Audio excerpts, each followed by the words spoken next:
Hello and welcome along to the South Paris Arena for day one of the Goalball at the Paris 2024 Paralympic Games. Another exciting session of Goalball as we have the current European gold medalists against the current IPSA African gold medalists. And then we move to the women's side of the tournament with the current Pan American Games gold medalists. And taking to the court for the first time at a Paralympic Games, France.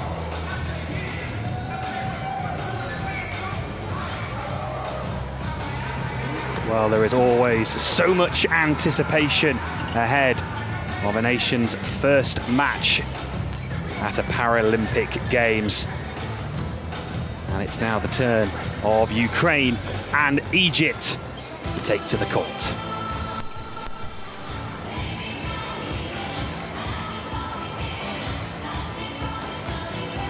It's a pleasure to welcome you along to Goalball. It is a unique game of the Paralympic Games and is played by athletes with a vision impairment. It's a sport that requires great physical and mental strength, and communication is a key factor of the sport.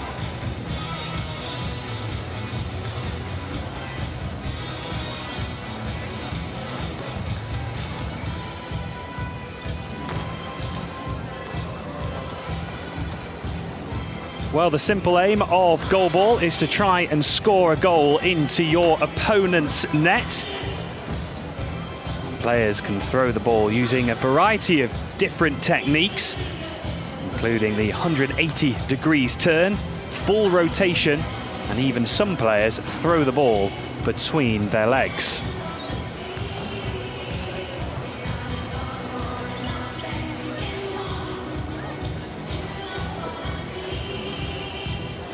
Teams consist of 6 players, with 3 members of the team playing out on the court at any one time.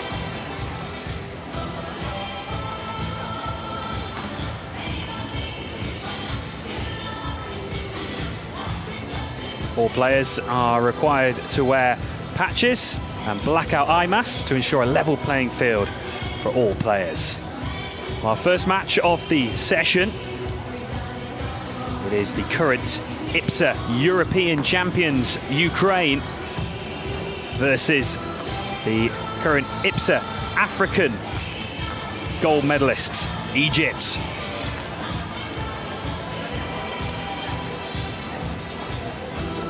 Well, this is Ukraine's second time at the Paralympics. As for Egypt, this is their first time in 32 years, and for all the players in the squad, their first Paralympic Games. As for Ukraine, plenty of these players played in Tokyo. Rodion Zahalin, certainly one of the players to watch out for. 12 goals in Tokyo, 24 goals at the 2022 World Championships.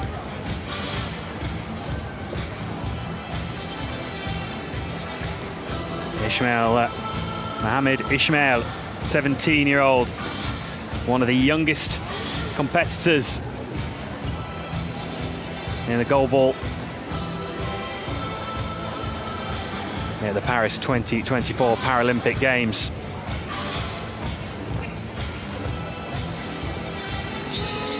Well, as the players continue their preparations for the warm-up, our referees from Germany and Japan.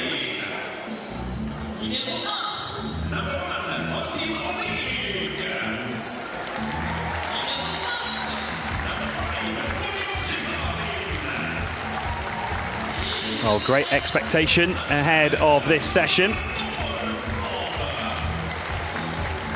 And the starting threes for Egypt.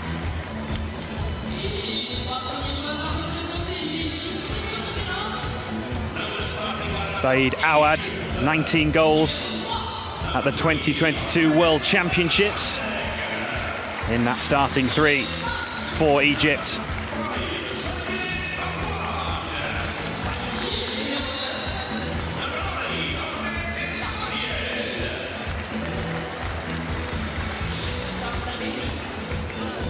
Well, continuing their warm-up with that ball, that 1.25 kilogram ball.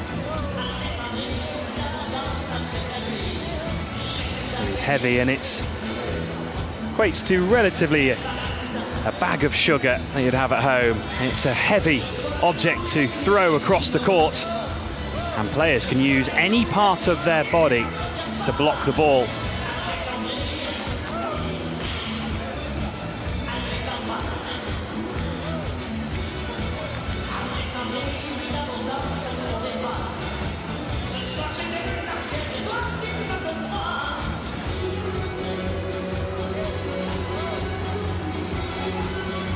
All players are required to wear patches and blackout eye masks. This ensures a level playing field.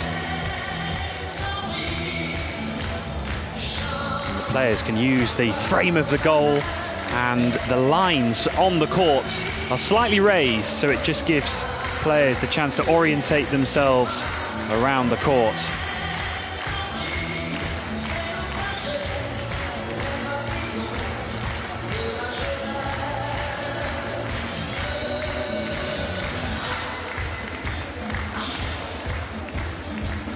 It's a quick game, is Goalball. And the power of the throws certainly be rapid, reaching up to 37 to 38 miles per hour.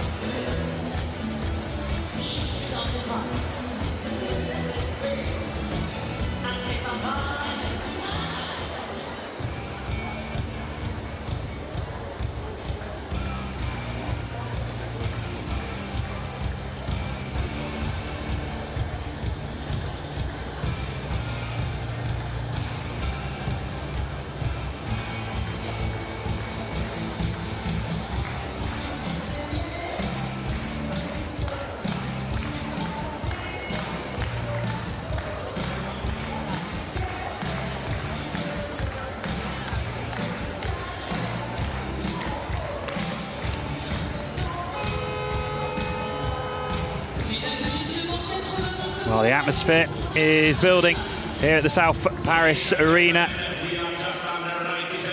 Big session of Goalball coming up. And we start with Ukraine against Egypt from Pool B. The referees checking the patches and the eye shades of the players.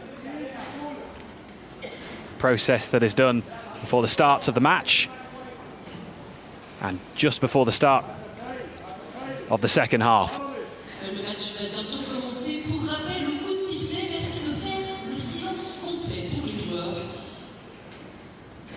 The match is about to begin. Just a reminder, once the whistle blows, we must be silent for the players.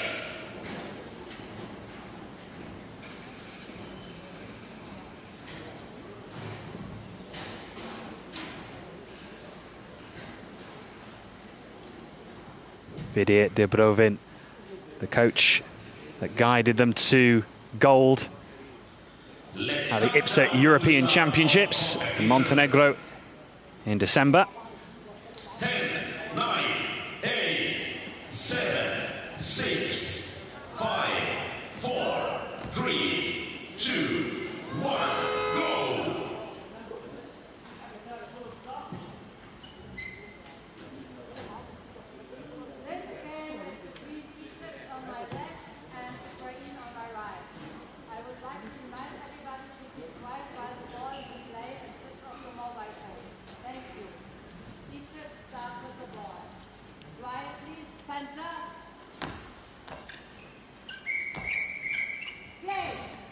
Well, here we go then. It is Ukraine taking on Egypt.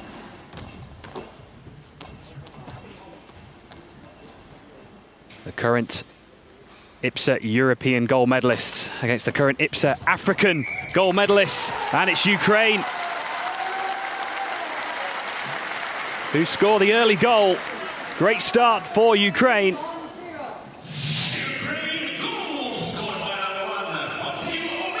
And it is Vasil Olinik. 10 goals in Tokyo, and he gets his first goal here in Paris.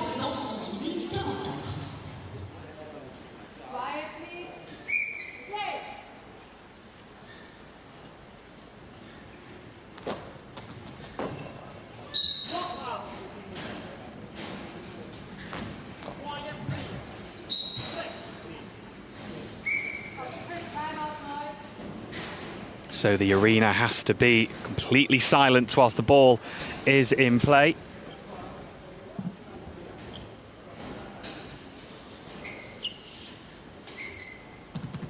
This enables for the players to hear the sound of the bells inside the ball.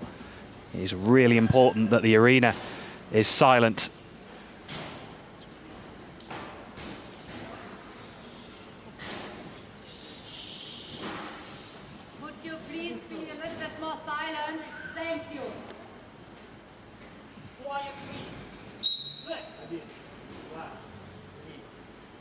And we can now get back underway. Vasil Olinik. That throw with a bit of pace behind it.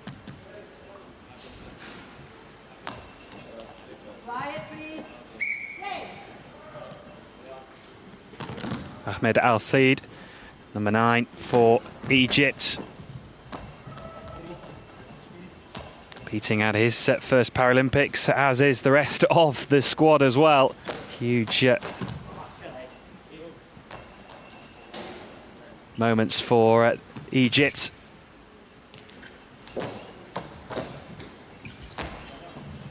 Said Awad with that throw there for Egypt. 19 goals at the 2022 IPSA World Championships. Now the throwing styles of the players vary. The players use a rotation throw style, and that is to try and generate as much power in the throw as possible. Players will often go back towards the crossbar, just set themselves and let the ball go.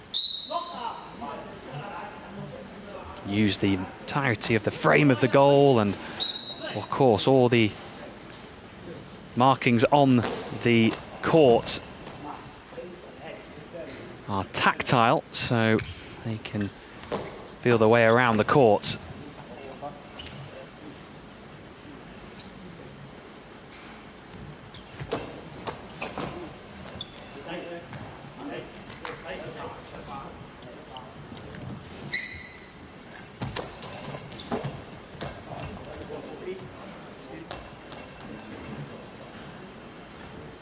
Rodion Jahalin, superb player for Ukraine. 12 goals in Tokyo, 20 goals at the recent European Championships in Montenegro in December. He was the top scorer for Ukraine at those European Championships.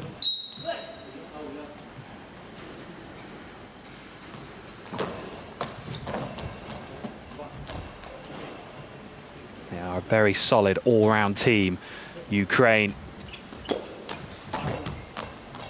It is a real team effort for Ukraine. Every player plays their part. Well, Egypt competing at a Paralympic Games, the first time in 32 years.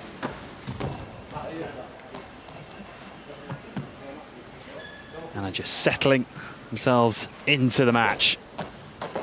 And that's a good tester from Awad.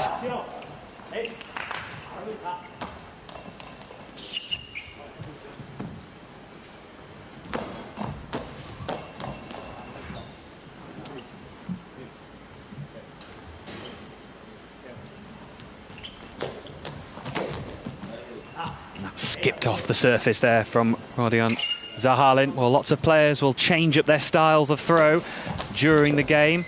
Some will really skip off the court, and some will really dig the ball in and make it bounce.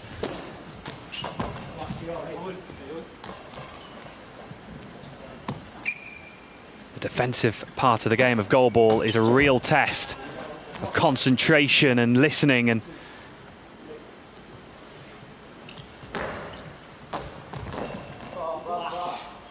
players will switch it up throughout a match.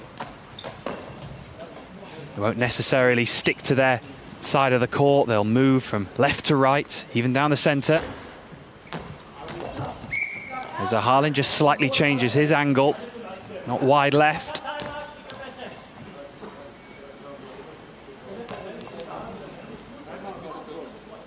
We just have an equipment check here for Ahmed Al Said.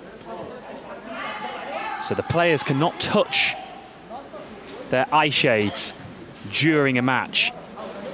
They have to wait for permission from the referee.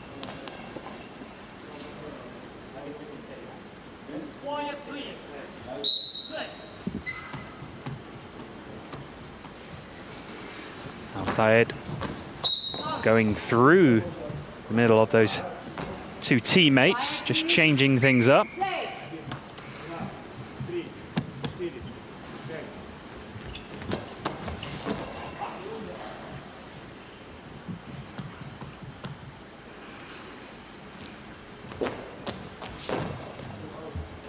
Good effort into the midriff of Olinik. Said Awad really testing Olinik. Far side of the court. And a timeout has been called by Ukraine. Teams can have 4 timeouts during a match, but you have to take one of your timeouts before half-time, otherwise you lose it. It's a father and son combination, the coaching staff. Anton, the assistant coach. His father, Fidir, sat in the team bench area.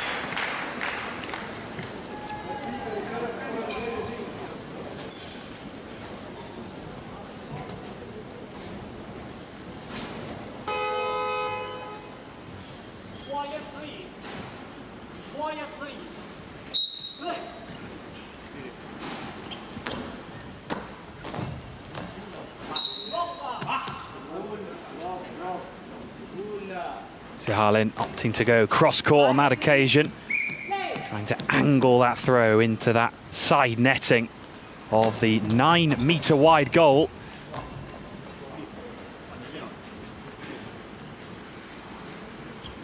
And Olinik just changing his angle of throw.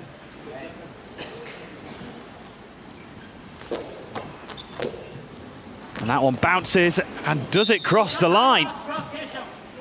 Well, we're going to have a clarification here.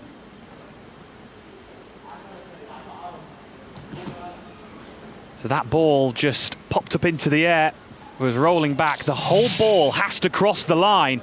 It was a really good effort from Awad. Initially the save from Olinik, but he managed to just get in behind the ball. But did it cross the line? The whole ball has to cross over. And the referee is just checking with the goal line judges here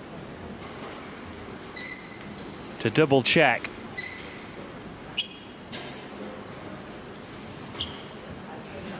Getting the opinion of both goal line judges.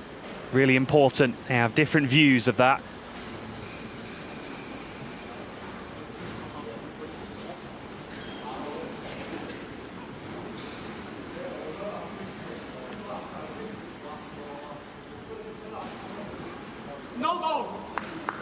So no goal.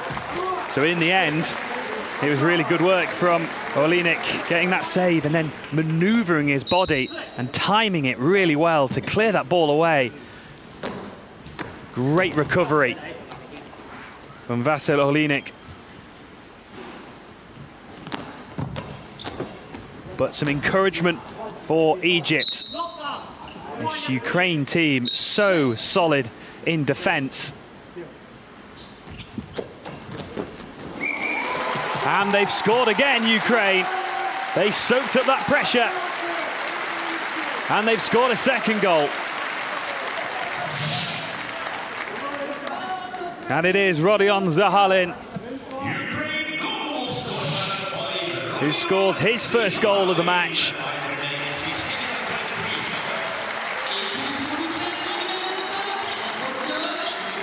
And they soaked up all those throws from Egypt. And they've doubled their lead.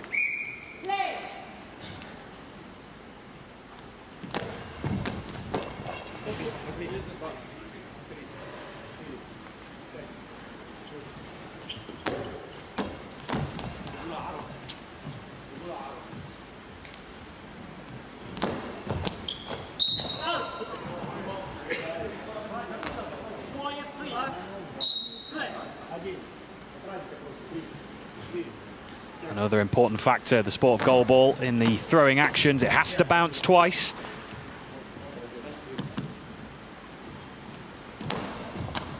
Court separated into 3 sections.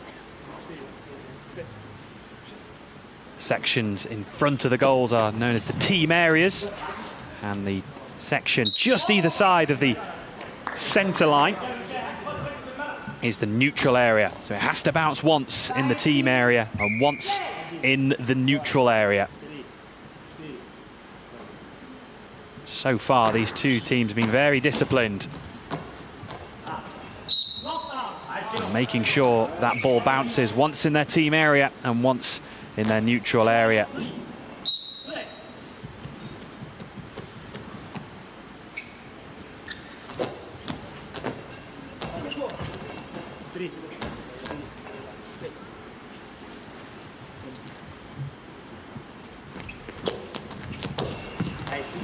That was a wicked effort from Zahalin, really testing Egypt on that occasion. Al-Said and Abdul-Razak dealing with that one. And a timeout has been called.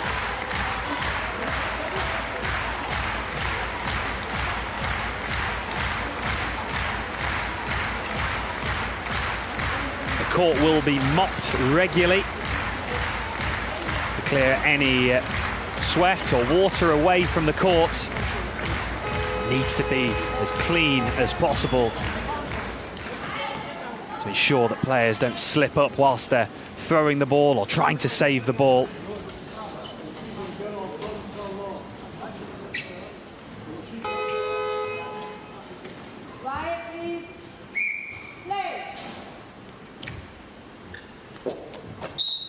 Said Awad with that full rotation throw.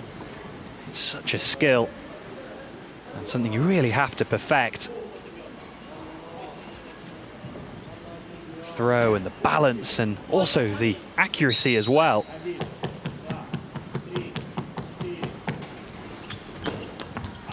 And Roland Zahalin is one of the best of those. Brilliant throw on this near side, and it was some work for Ahmed Al-Said. Quick return from Zahalin. Another tactic that's often used by players to try and catch out their opponents, that quick return. And that action of blocking the ball and getting it into the throwing position, something that takes time to learn.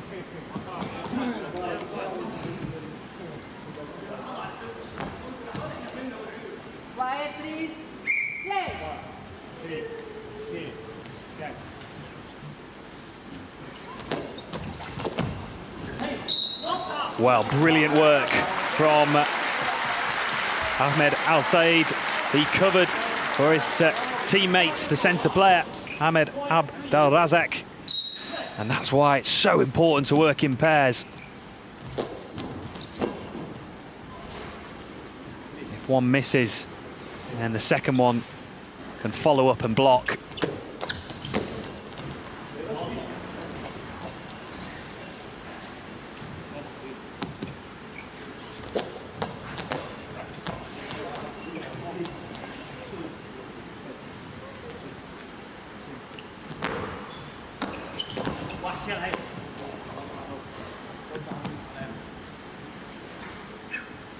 there is a method to each throw. These players for Ukraine, there's a process getting that ball back to the post, to align yourself and then set and throw the ball.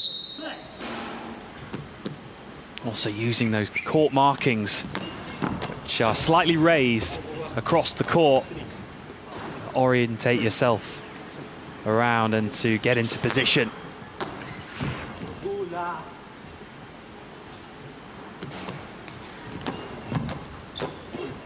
Oh, and great work from Vasil Olinik.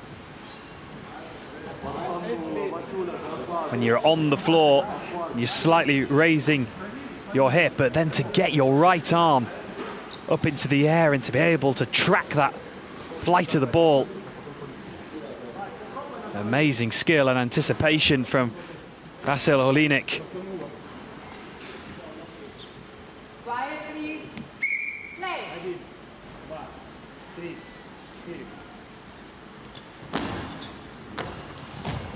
And that one's going to squeeze through. And Ukraine take a 3-0 lead. And Vasil Olinik gets his second goal. They just couldn't squeeze that gap. It sneaked through that pocket. That bounce as well, catching out Egypt.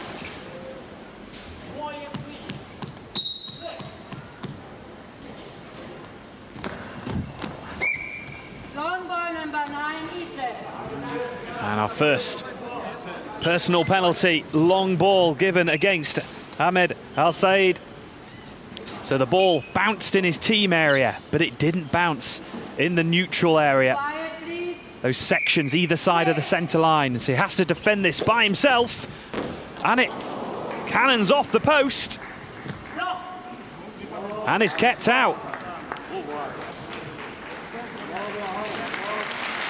Well, an opportunity missed for Ukraine to extend their lead.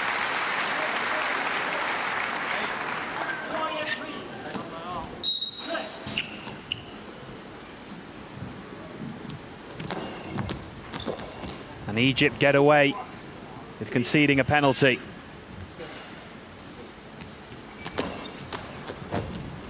As that one bounces wide, just gets enough on it to Said Awad, and in fact that will be his final action for the time being, as he will be substituted.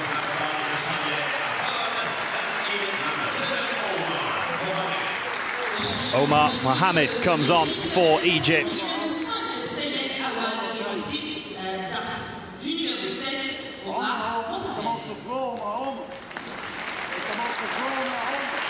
Played a crucial role in the gold medal match of the IPSA African Championships. 2 goals in the final for Omar Mohamed.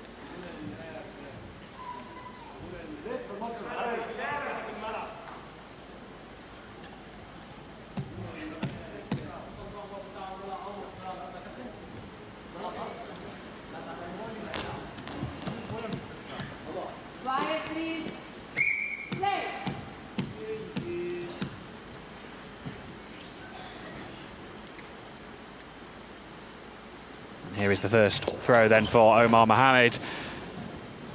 And immediately causing some issues for Ukraine, but they deal with it. And that's a nice attempt from Olinik. They gather it well though to Egypt. Well, Olinik, he's really aiming for that right pocket, so the term of pocket or gap is used for that space in between the centre player and the wing player.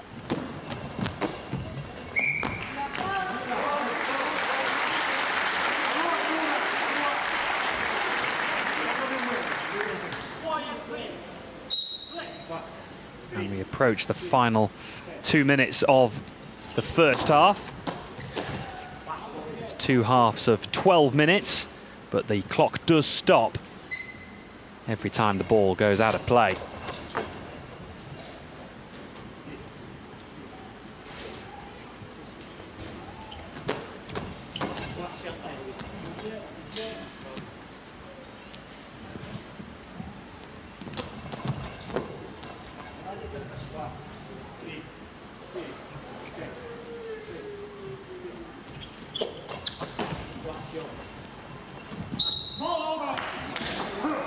So ball over back to Ukraine. So if that ball can't be gathered once you make initial contact and it crosses over the centre line or the lines on the side of the centre line, then it will be a ball over.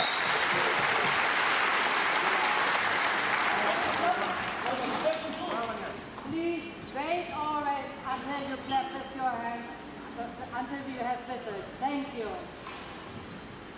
Crowd just getting a little bit excited, which is understandable. Good save from Omar Mohamed, but the ball was still in play, so the crowd venue has to be silent whilst the ball is in play. So important for these players to hear that ball all the way.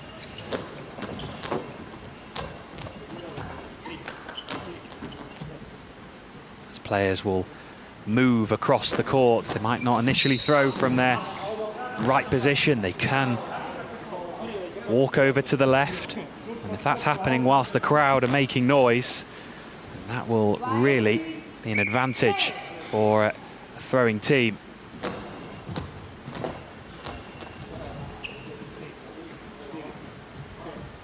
All these fine margins making a big difference.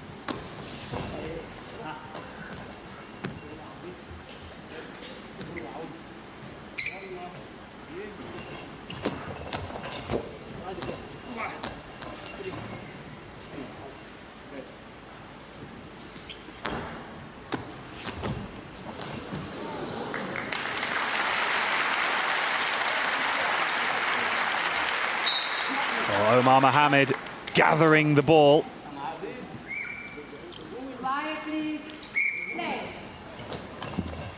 And gets it through. Yes, he does.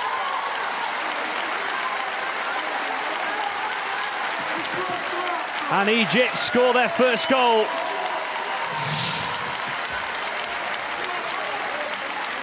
And it's Omar Mohamed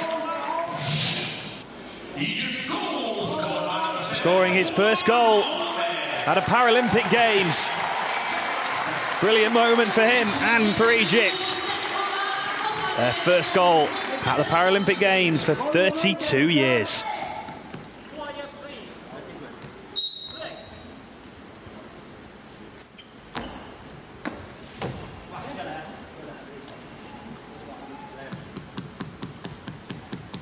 So this should be the final throw of the half. 1.7 seconds remaining.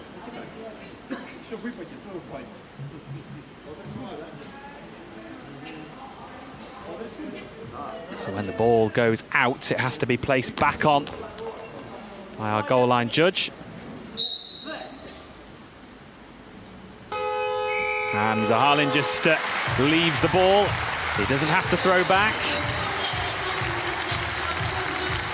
as it was certainly under 10 seconds left to go in the first half.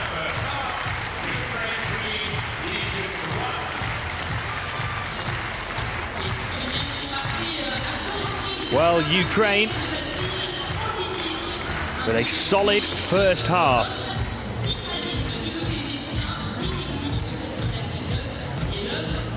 The IPSA European champions lead at half-time by 3-1, but that goal just before the end of the first half by Omar Mohamed will give them so much confidence, Egypt, going into the second.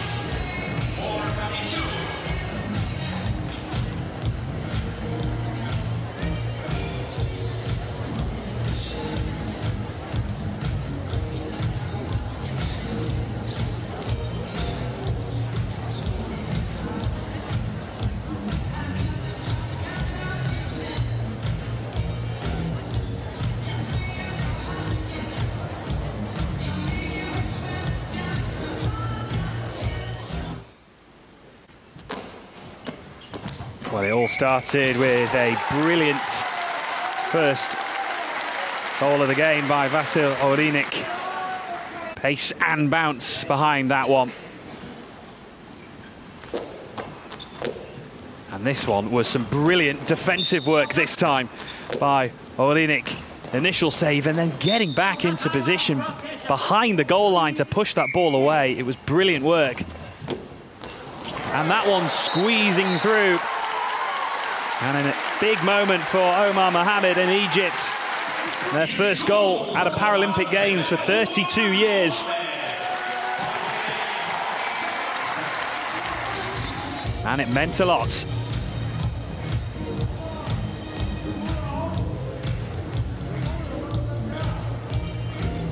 Well, it could have been a little bit worse for Egypt, but that penalty was missed, hit the post by Zahalim.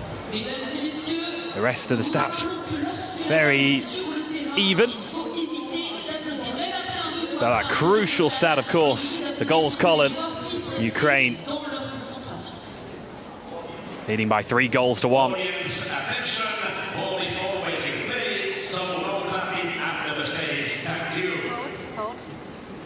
So the two teams switch sides of the court for the second half, which offers up some new challenges.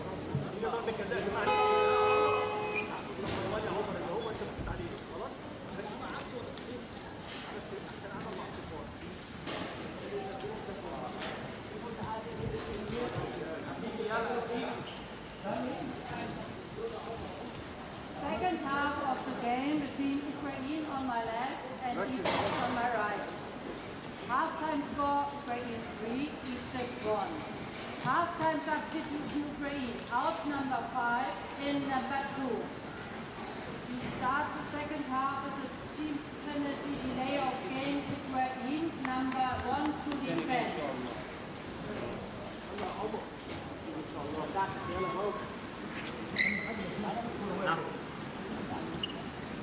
Quiet, please. Center.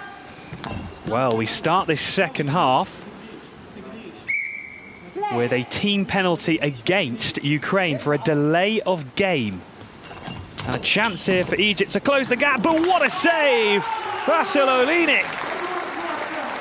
He flew across the court and pushed it away.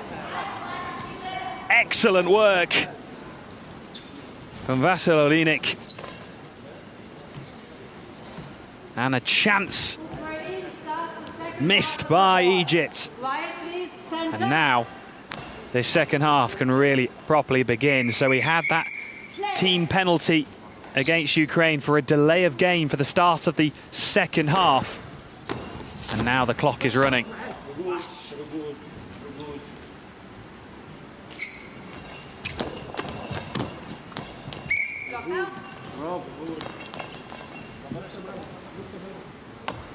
Quiet, please. Play.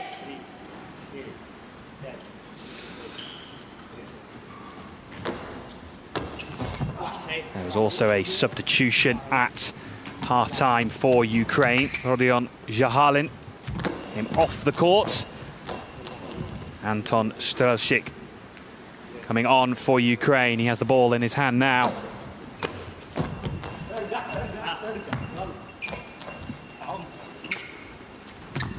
$17 goals at the IPSA European Championships in December. And a long ball given against Ahmed Al-Said.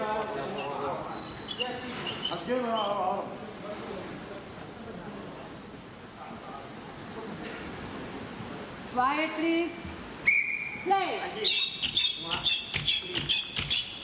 So Al-Said will have to defend the goal by himself, and Vasil Olinik has the chance to push Ukraine 4-1 ahead, and he certainly takes that opportunity. Clinical from Vasil Olinik. He pulled off a brilliant save moments ago, and he dispatched that into the back of the Egypt goal.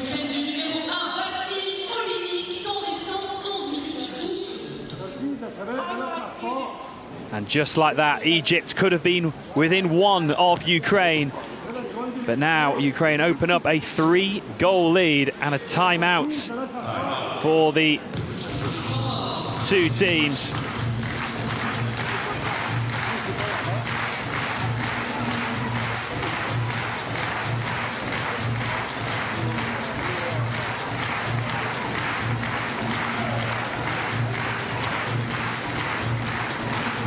Well, Mohamed Farahat, the coach for Egypt, in charge when they claimed gold at the IPSA African Championships in December 2023. It was a huge moment for Egypt, and he needs to work out a plan to try and get back into this game.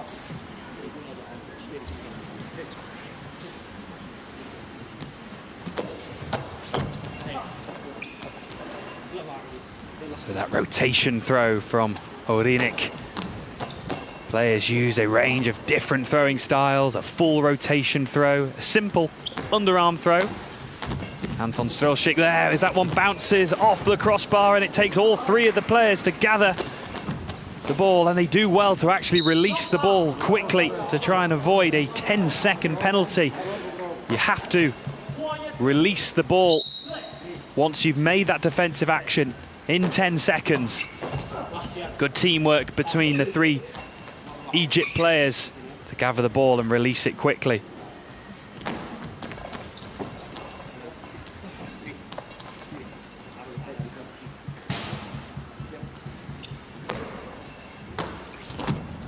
That's an awkward bouncing effort from Olinik. It almost just hung in the air. And it makes it really difficult for players to track that ball when that ball almost feels like it stands still in the air. And you can hardly hear the bells. Makes it really difficult.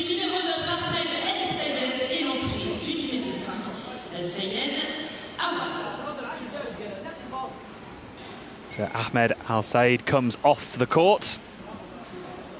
Said Awad coming on.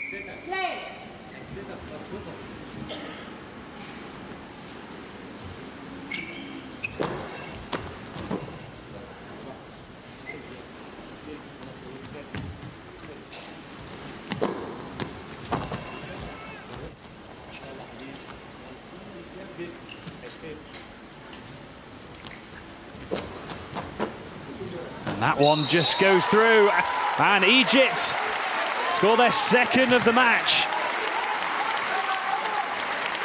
An important moment just to keep tabs with Ukraine.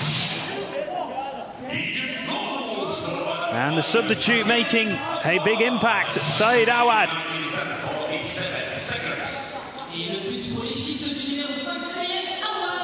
Off the bench and in amongst the goals.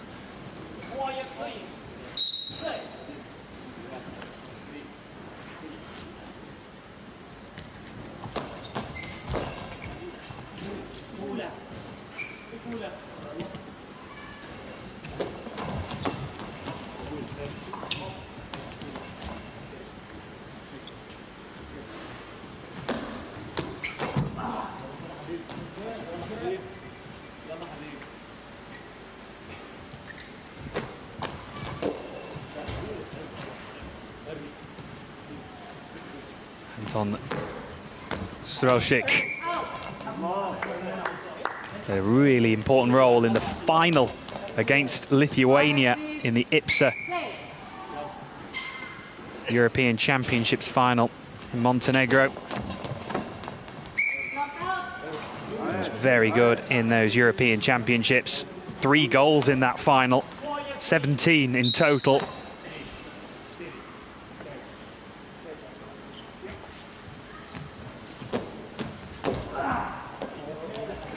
Abdulrazak with the save. The centre players, well, they often throw the ball, but they get through a lot of defensive work. They have to coordinate their defence. Communication so key. And here is a ball over, so another opportunity for Egypt to throw. Omar Mohamed just goes back to the frame, and he can use the goal frame, the players, and the court lines as well. They're tactile, so They can orientate themselves around the court using the goal frame and the court lines.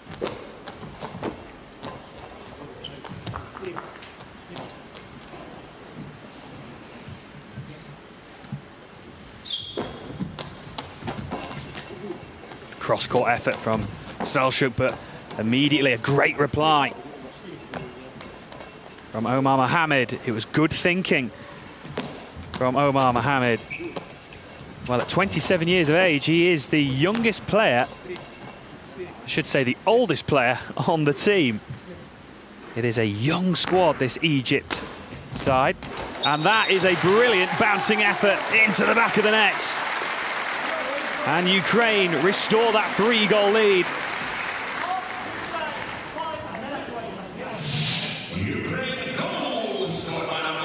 And Vasil Olinik, who is having a tremendous match, scores his 4th of the game. An all-round brilliant performance so far from Vasil Olinik. He scored 10 goals in Tokyo. He already has 4 in this match.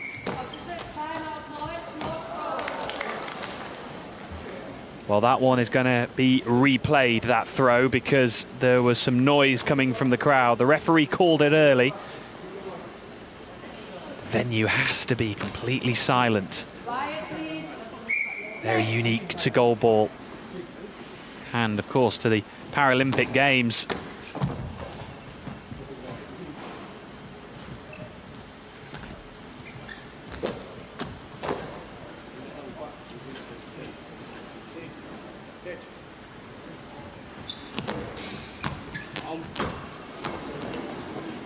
Close from Anton Strelchuk. Omar Mohamed does well to gather that one and just compose himself and release a really good throw. And that is an excellent save from Anton Strelchuk.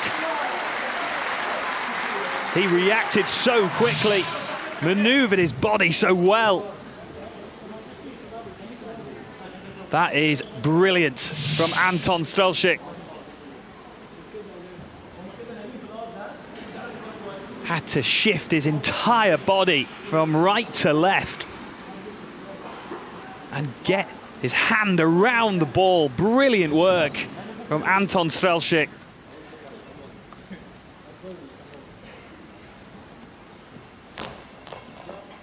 And just composes himself.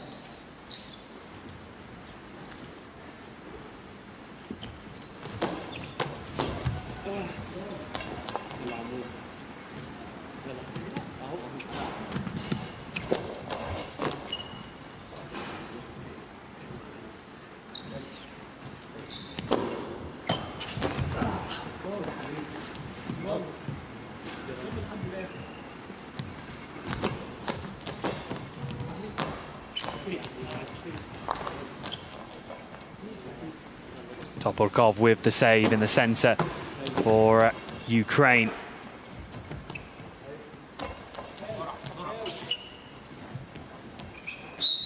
Gets through a lot of work, does Toporkov, but he is certainly not one of the key throwers of the ball. In fact, Toporkov has been on for the entirety of the game and he is yet to throw the ball. So that just shows that it's not necessarily always about throwing and attacking. That defensive work, blocking the ball, coordinating and arranging your defence. It's such a crucial role in the game of goalball.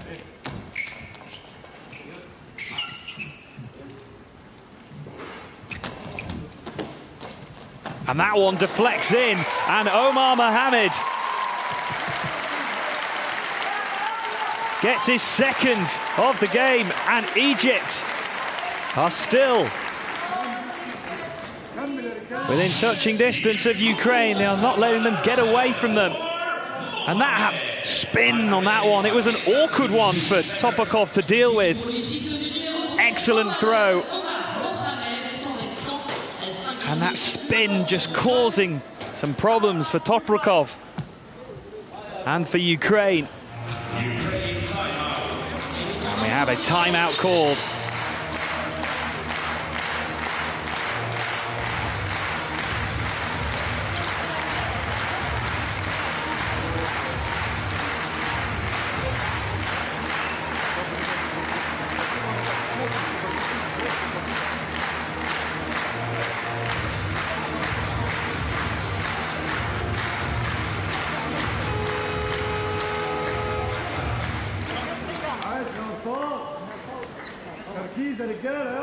court being mopped. It's that stage of the game where sweat drips down onto the court. Also a bit of water as well from the timeout.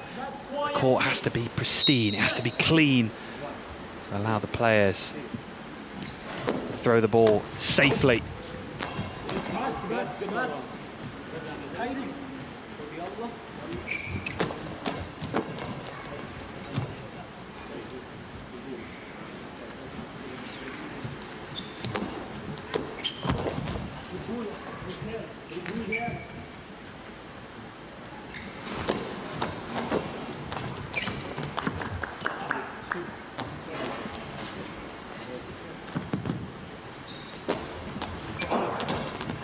Great save from Omar Mohamed.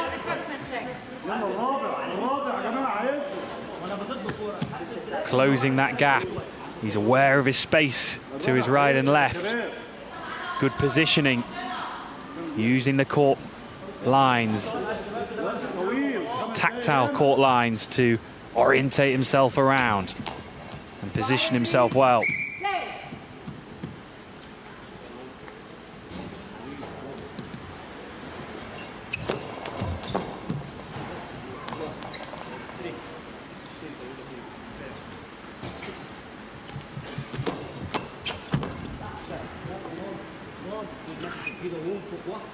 Well, Egypt competing in their first Paralympic Games for 32 years.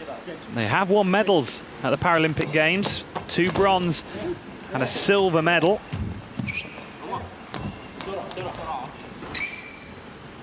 In fact, at the 1988 Paralympic Games,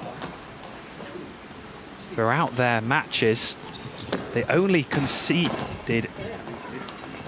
scored 2 goals and conceded 0 goals. It was an amazing tournament for Egypt.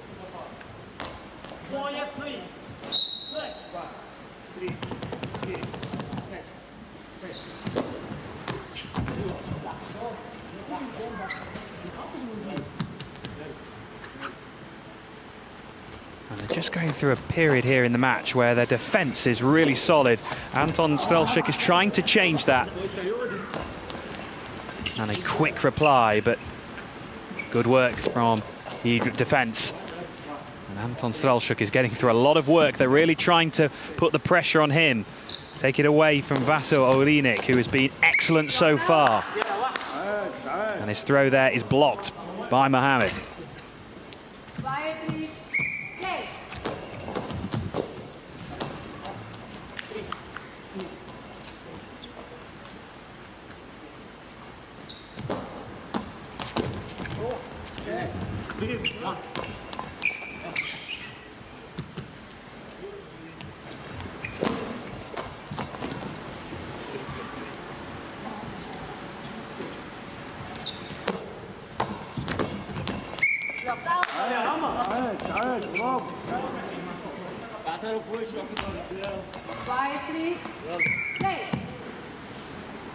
Well, Egypt have certainly grown into the game. The confidence as well. Omar Mohamed with that dummy run, which you are allowed to do as long as the ball hasn't been released and you're not making noise after the ball has been thrown. And that's a wicked effort that is pushed away.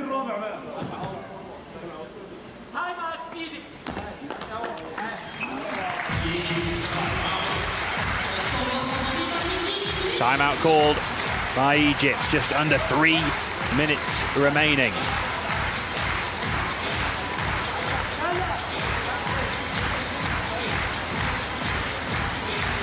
Well, Egypt certainly have been very impressive in this second half.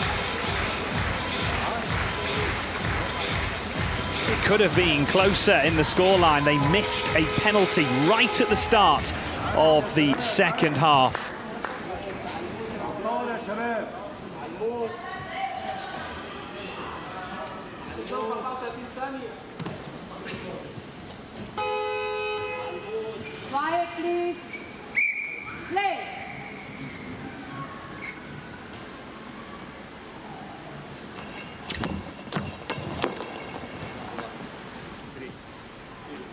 2 goals so far for Omar Mohamed.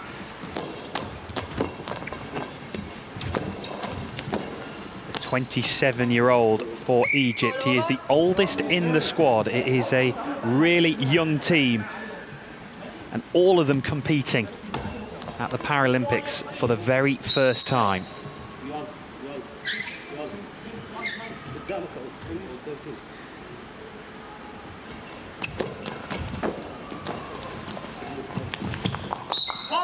That is a ball over. That was unlucky from Topokov. He sprung into action quickly to try and stop that ball crossing the centre line,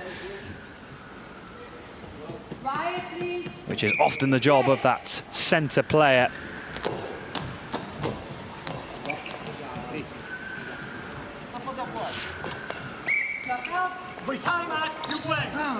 Timeout called by Ukraine. Well, it's certainly a very interesting dynamic in the Ukraine coaching staff.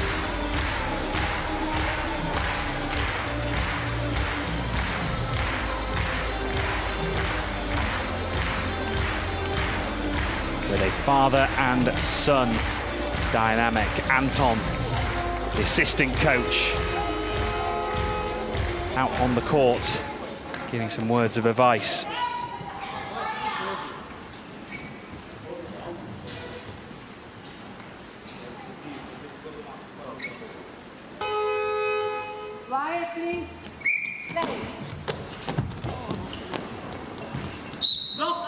And that one is blocked out.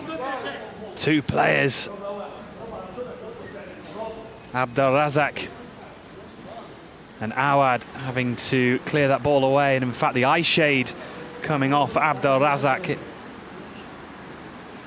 Power and bounce from that throw, and the players can't touch the eye shades unless they have permission from the referees.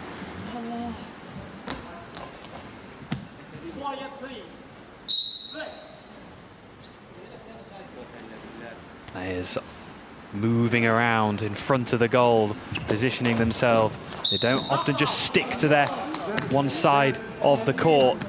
They move left and right, creating angles and different options, trying to test their opponents.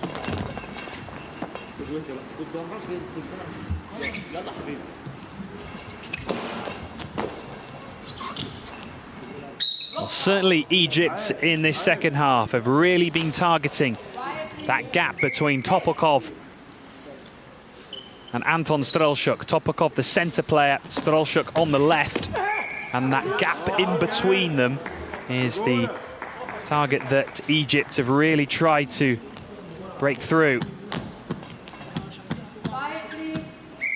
Trying to keep the ball away from Vasil Olinik, who's on the right side of the court for Ukraine.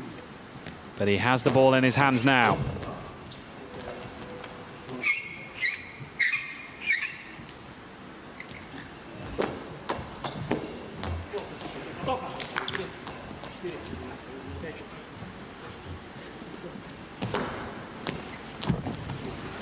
And that one gets through. And that could be a huge moment for Ukraine. Just didn't position himself quite right, did Said Awad. And Anton Strelchuk, well, he almost just whipped the ball down the court. With spin and bounce. Perfect throw from Anton Strelchuk, and he gets his first goal of the game.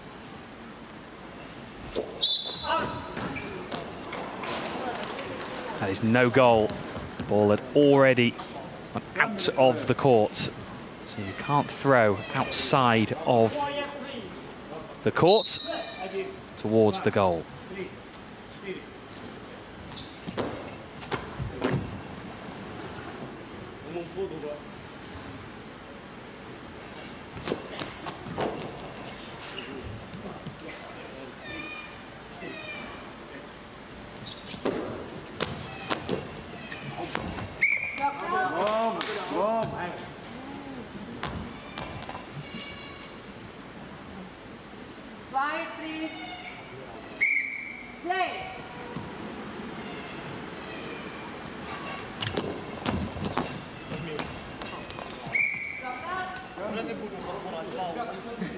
3-goal cushion. Important for Ukraine.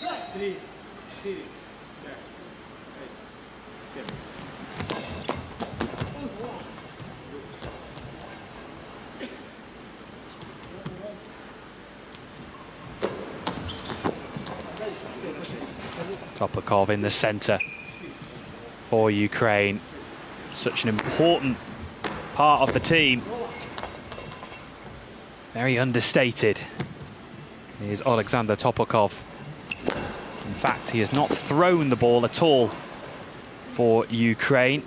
And it just shows the different aspects of the sport. You don't necessarily have to be throwing all the time to have a key role.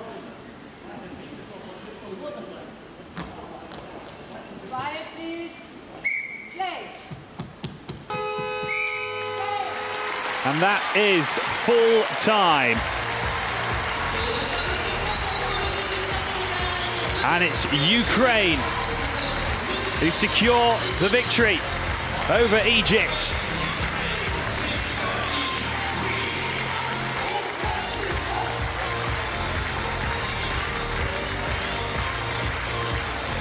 Well, Ukraine certainly were brilliant in that first half, but Egypt worked their way into the match, and their confidence just grew and grew during the game. They are a well-organised team, Ukraine. Each player plays their role so well.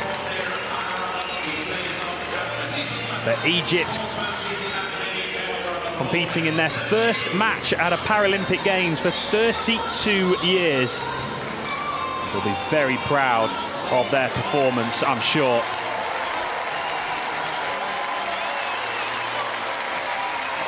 Appreciation from the crowd for the two teams.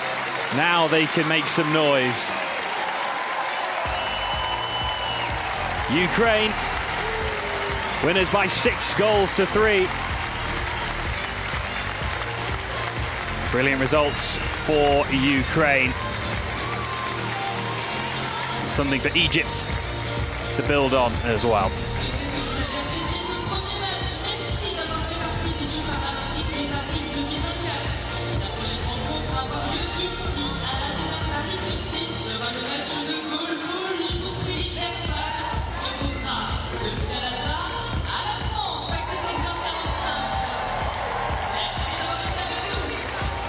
Well, Ukraine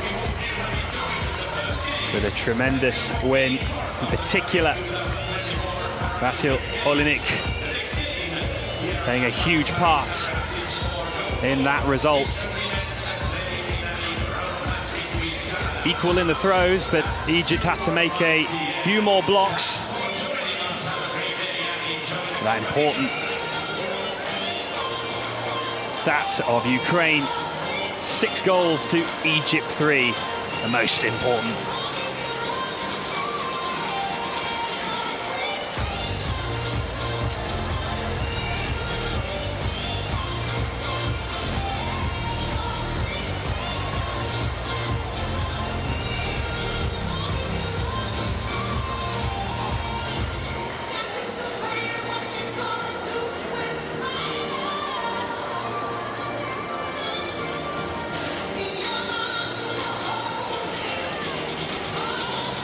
And it finishes in our first match of the session.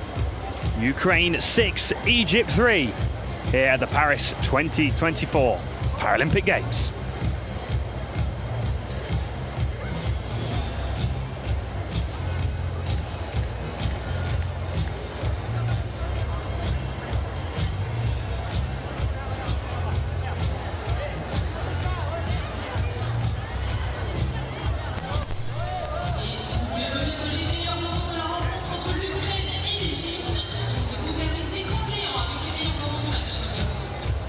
Please direct your attention to the relay.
et on n'a même pas pensé à s'embrasser.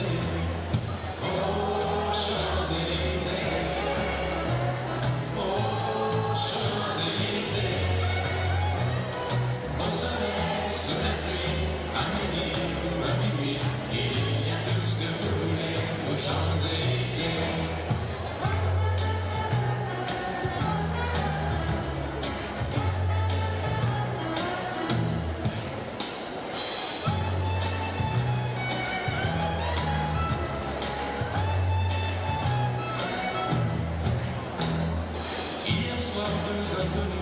Ce matin sur l'avenue, deux amoureux tout étourdis par la longue nuit.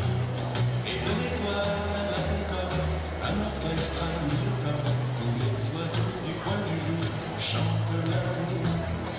Oh, Champs-Élysées, oh, Champs-Élysées, au soleil, sous la pluie, à midi ou à minuit, il y a tout ce que vous voulez. Champs-Élysées, oh, Champs-Élysées, oh, Champs-Élysées, au soleil, sous la pluie, à midi ou à minuit, il y a tout ce que vous voulez aux Champs-Élysées, oh, Champs-Élysées,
Please direct your attention to the video board for today's competition schedule. We have some great goalball action here at South Paris Arena 6 all day.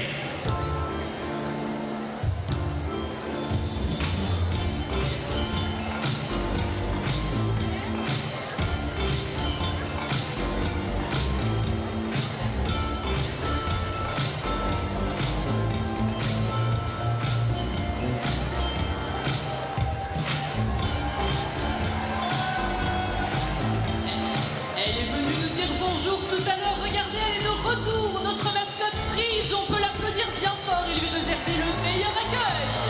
It's time to welcome official mascot Frige.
Soon starting women's preliminary match, Canada against France. Canada plays the need in 2020 Paralympics in Tokyo, and France placed the 5th in European Championships in Turkey and 6th in 2023 European Championships in Podgorica, Montenegro.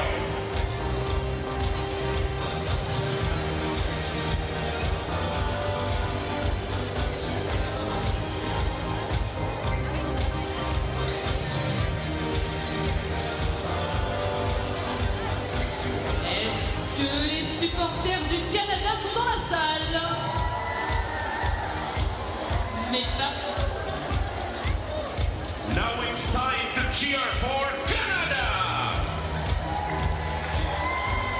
Et là, je vais demander aux supporters français de faire du bruit, un maximum de bruit si vous êtes là.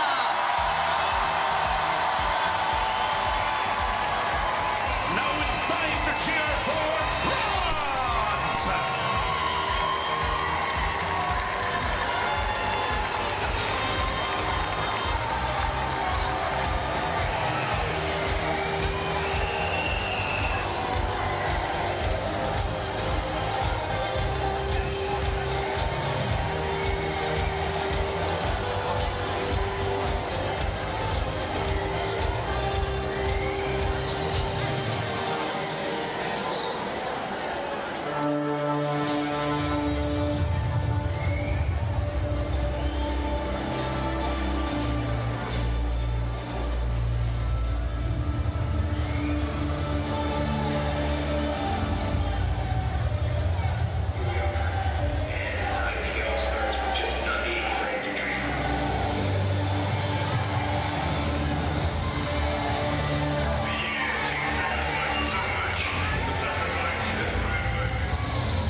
Mesdames et messieurs, pour ouvrir cette session à la française, comme au théâtre, place aux 3 coups pour lancer la compétition. Ladies and gentlemen, in order to open the session with a bit of French touch as in theater, it is time for the 3 coups to launch the competition. Welcome to the Paris 2024 Games Bienvenue aux Jeux de Paris 2024.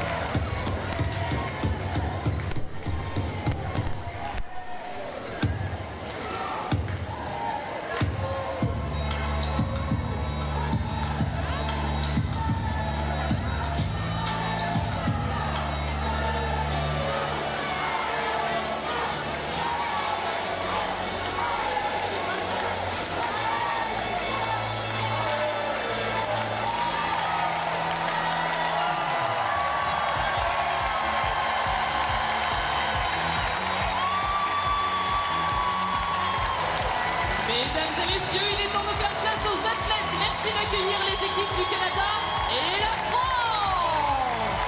Ladies and gentlemen, it is now time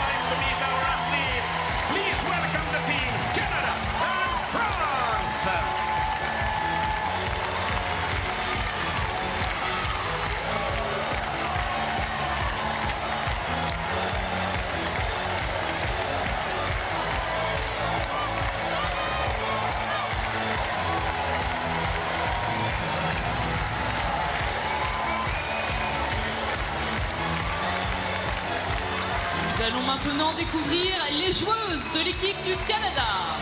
Now it's time to meet the player from Canada. Numéro 1. Number 1, Marianne Saletizade. It's the opening day of the Paris 2024 goalball competition, Numéro 3. and we're about to witness a historic moment for French parasport as the hosts take to the goalball court for the first time ever at a Paralympic Games. Numéro 5. They have a tough task ahead as they face Canada, who are in an incredible run of form after picking up gold in the Pan Am Games last year.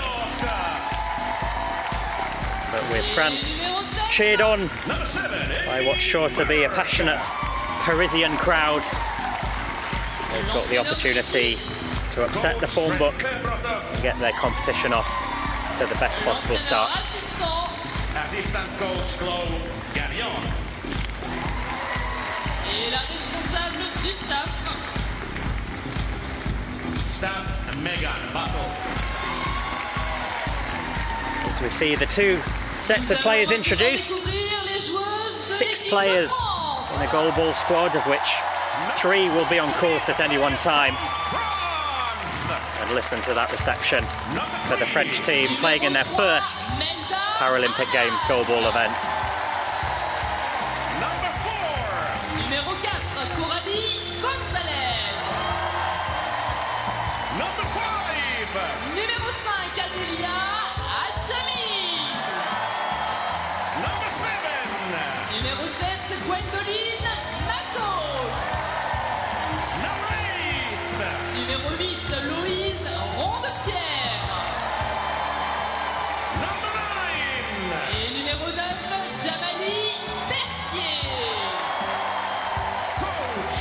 L'entraîneur de l'équipe est Anthony Huot. Assistant coach. L'entraîneur assistant est Charlotte Vitalo. Et le responsable du staff est Gilles Méliande Poussira. Staff Gilles Méliande Poussira.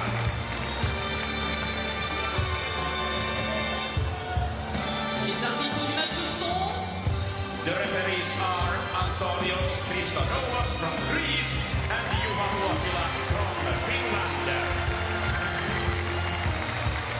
et maintenant pour partager l'esprit sportif international. South Paris Arena full of excitement. This important day for French parasport. And if this is your first time ever watching goalball, let's talk you through some of the basics of this wonderful sport.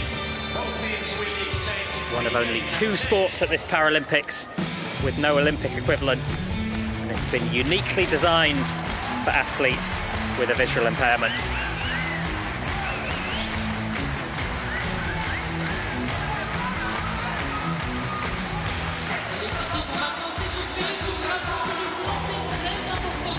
And the aim of the game is to get the ball, which is about the size of a basketball, and it's got bells inside, into the opposing net.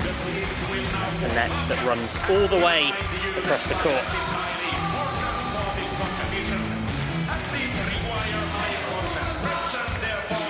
The lines that you can see on court, they're tactile, so they're designed to help the players navigate the court.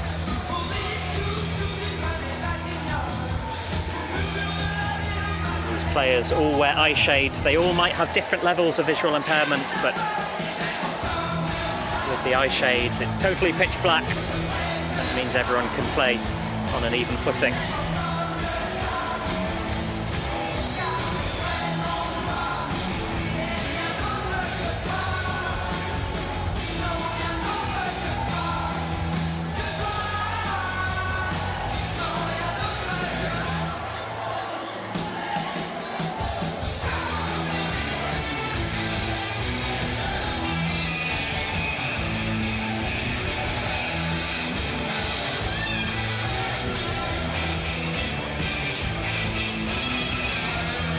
The players warm up and are put through their paces. You can see the whole variation and variety of shots that we'll see as part of this competition. You see slower balls, faster balls, rotation throws.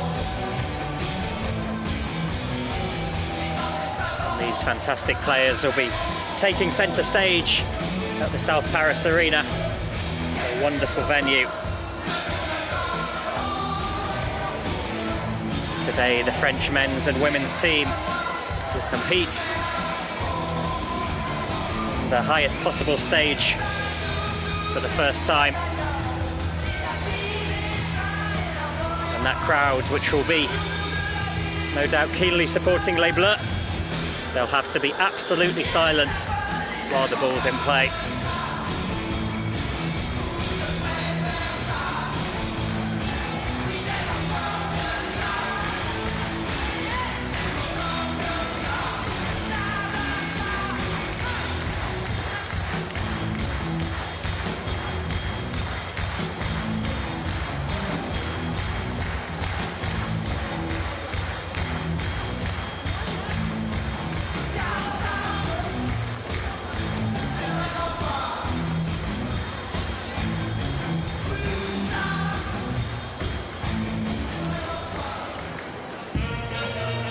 Pool D is going to be a fiercely competitive group. Tokyo 2020 bronze medalist Japan, Para-Pan American champions Canada, and the France side that's been developing rapidly as they approach these home games, and the Republic of Korea in second place in the World Championships just 2 years ago, so it's going to be some very competitive matchups. Brilliant match to get us started. Canada against France. Canada didn't quite perform to their very high standards in Tokyo 2020. They've been in a fantastic run of form since then, coming up top in the Para-Pan Ams and preventing USA women from qualifying.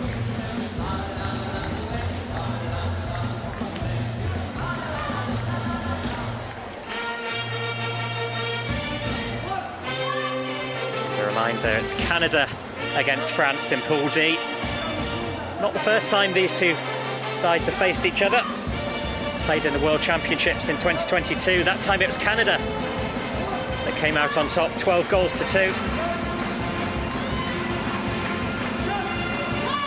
And a good moment to say in goalball if one side has a 10-goal lead, and that is the end of the game. And there is the France squad. French women's goalball team only established in 2016. But they've made huge strides since then, and number 7, Gwendoline Matos, one to watch, the team's main attacking threat. Canada very much consistent set of 6, same 6 players as Tokyo 2020 Paralympics, the 2022 World Championships, and indeed the Para-Pan Ams in 2023. So they're a squad that's been playing together for some time.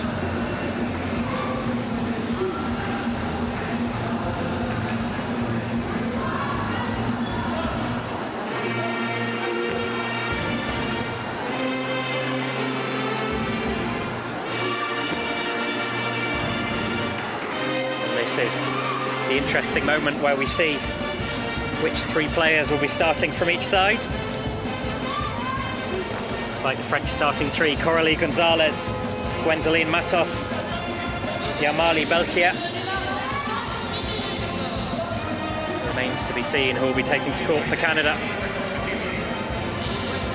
And they have a very strong squad full of depth, and referees for today come from Greece and Finland. They will shortly be overseeing the patching process, which is where both sides have their eye shades applied into the supervision of the officials. Those eye shades all important. So it means we can have a fair competition.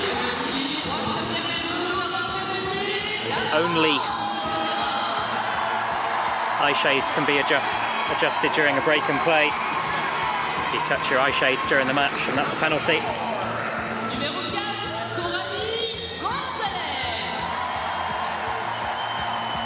Confirmation of the French starting three: Gonzalez, Matos, Belkia.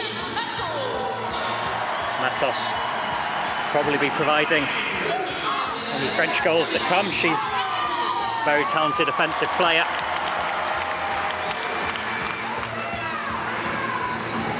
Canadian starting three: Salahazadeh, Bogart, Reinke. Expect to see Salahazadeh and Reinke on the wings and Bogart in the centre of court. Emma Reinke was the hero of Canada's Pan Am gold medal run. Scored 2 goals in the final. A brilliant match against the USA.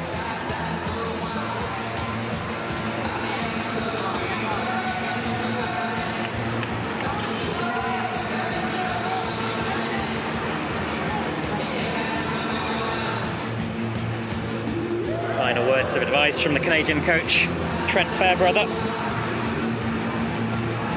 Former Paralympian himself in both goalball and athletics. So no stranger to the big occasion.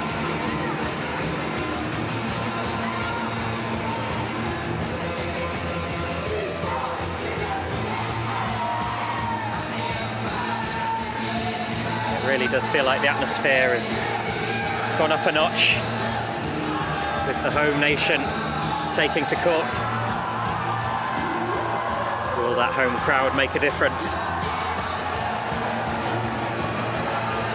The colourful blue hair of Coralie Gonzalez. She'll be starting in centre of court. Centre predominantly a defensive role. The wings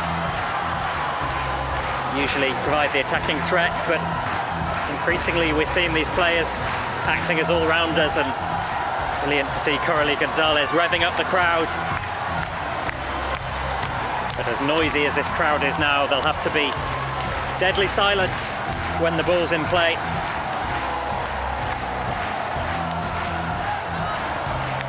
And the French coaching staff looking full of excitement. Trent Fairbrother, as well as playing goalball in 88 and 92, competed in discus and pentathlon in 1984. Quite the all-rounder. And now he's shifted to coaching, and a very talented Canadian side. Anthony Pouaud coaching the French.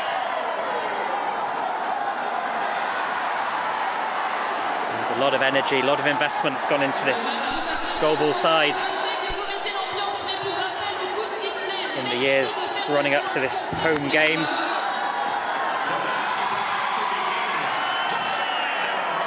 The referee overseeing the eye shades as they're applied to these 3 starting players.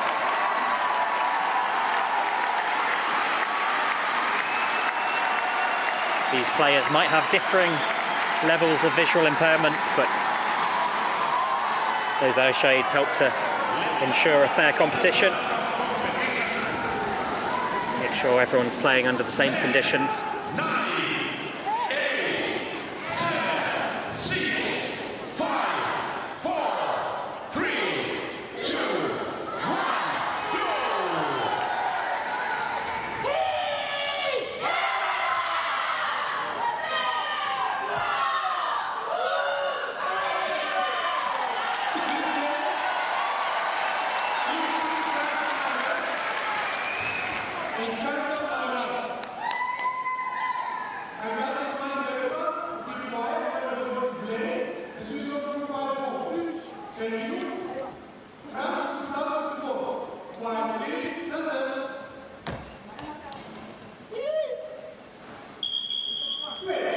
Canada against France, the Pan Am gold medalists against the Paralympic debutantes.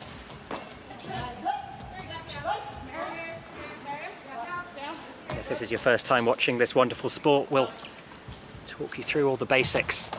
But the aim of the game is to get that ball in the back of the net. That Ball has a bell inside.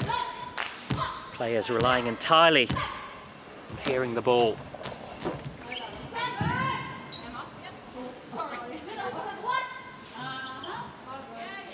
Marenka goes cross court, well blocked by Gonzalez. No missing Coralie Gonzalez with her striking blue hair. Now Matos. Blocked by Bogart. To Reinker on the wing.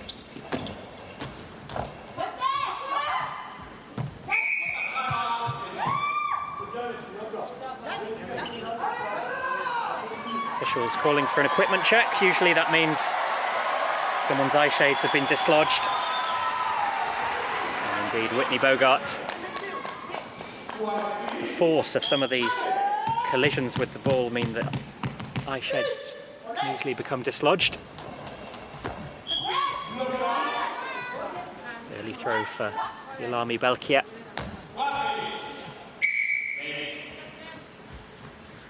Mariam Salahazadeh to throw. And it's an early goal for Canada. And it's Mariam Salahazadeh with the first goal for Canada of this goalball competition. The ball just crawled under the body of Yalami Belkia. A big confidence boost for Salahazadeh. Second Paralympics. How will France respond? Wendley Matos to throw. Bogart to Reinker. Reinker instrumental in getting them here, and the ball's gone over the line. The goal judge holds his hand aloft. And despite a valiant French defensive effort, the ball crawls over the line. Belkia made the save, and the ball agonisingly goes over the line. And Emma Reinker, who scored 2 goals in the Para-Pan Am final, which got Canada here. She's got another one on the score sheet in this opening game.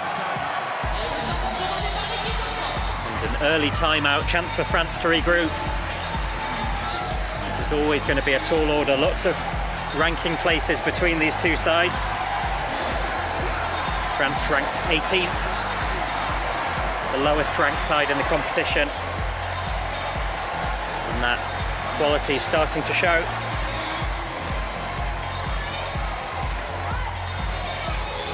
France are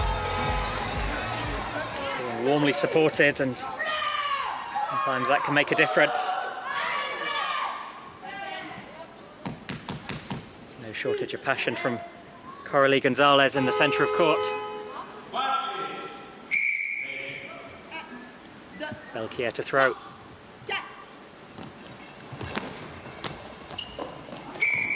Tip round the post by Salahazadeh. If you're wondering about the communication that's going on between those French players, so you're allowed to talk and speak up until the moment your teammate starts their throwing action. So not uncommon to hear a lot of chatter and a lot of verbal coordination, but it has to stop right at the moment when your teammate starts to throw. Slightly slower ball from Yalami Belkia, just trying to catch Canada unawares, but well dealt with.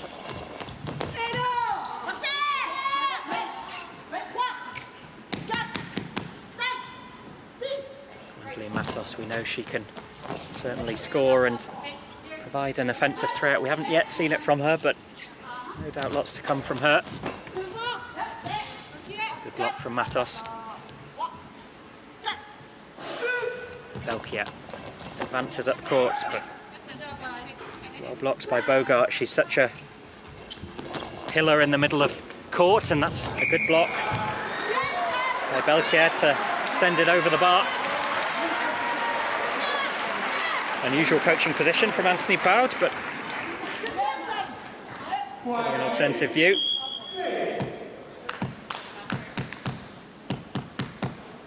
Matos to throw.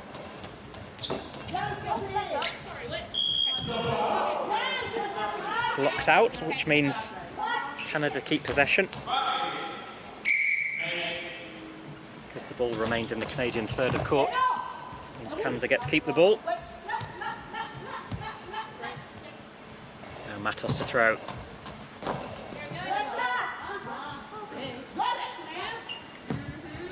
Salahazadeh didn't quite have her orientation right. Ball ended up going out of play. Salahazadeh, player with a very interesting story. Was born in Tehran, arrived in Canada as a refugee. She said Goalball helped her to combat loneliness and integrate into society. Now she's representing Canada on the greatest stage of all. And that's a goal, I think, for Canada. Slightly over-exuberant there. In fact, it went into the side netting.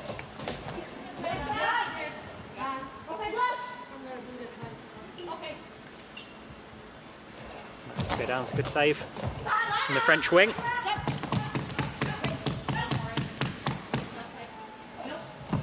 Matos advancing. Nicely blocked. Emma Reinke goes for the rotation ball. Blocked by Gonzalez. Already clear, Gonzalez is going to be a vocal presence on court in this tournament.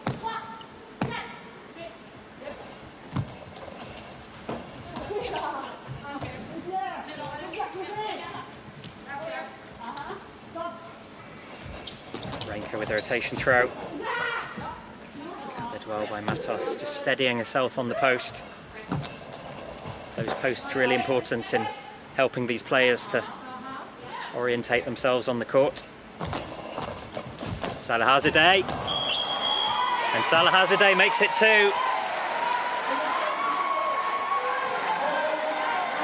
And it was a noble effort to try and keep the ball out from Matos.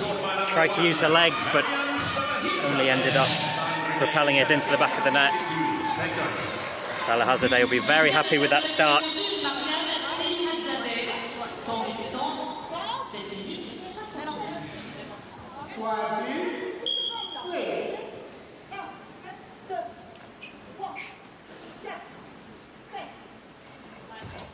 Belkier with a slightly slower ball.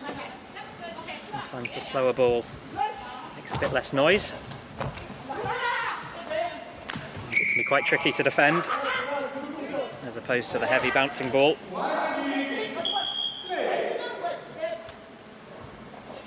Wensley and Matos. Bogart's been rock solid in the centre position. Emma Reinke.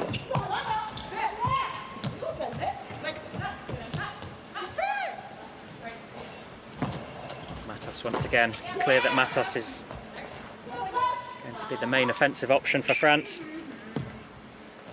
They haven't yet got themselves on the score sheet.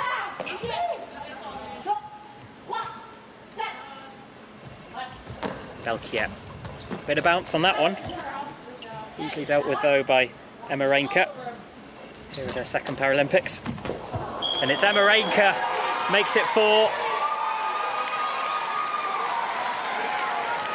She joins her teammate with 2 goals.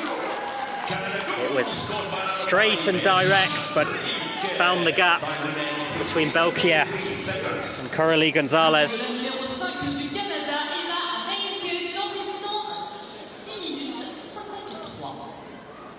It's been a frantic start for Canada. 4 goals on the score sheet already.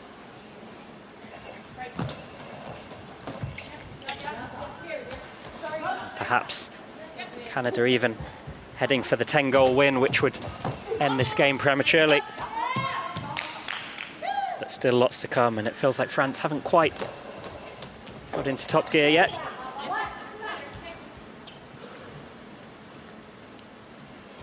Reinke with the rotation throw. Well blocked from Gonzalez.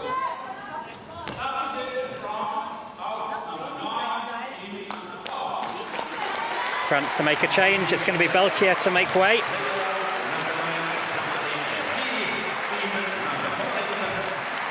coming on, Adelia Ahami, originally from the Ivory Coast, plays her goalball in Lyon, which is a real hotbed of French goalball, both men's and women's. And brilliant to hear the predominantly French crowd getting behind their athletes.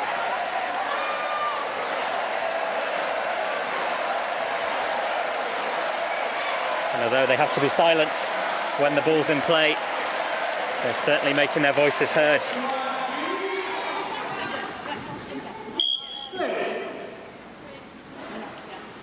Matos right on the touchline, get us back into play. Salihazadeh steadies herself. Early touch for the new arrival, Ahami. And we're going to see her make her first throw as well.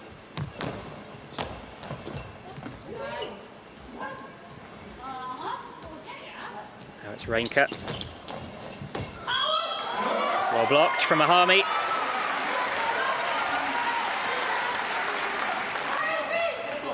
Reinke's a real attacking talent.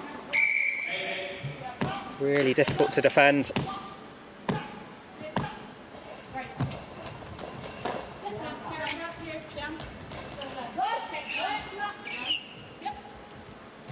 From the centre of court, it's Salihazadeh.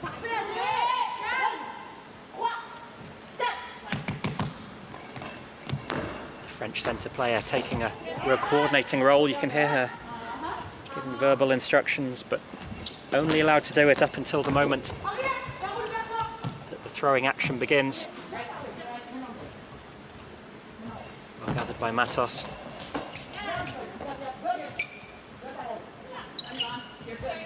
These players have 10 seconds to get their shot away once they come into possession of the ball. That makes it quite a frantic game, and certainly great to watch.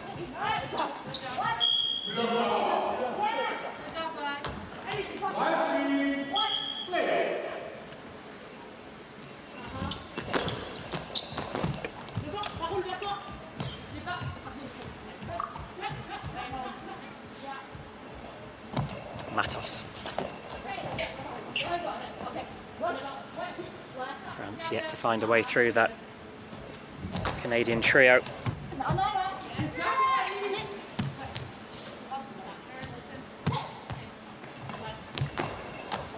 Canada side that have come on so much in the past few years.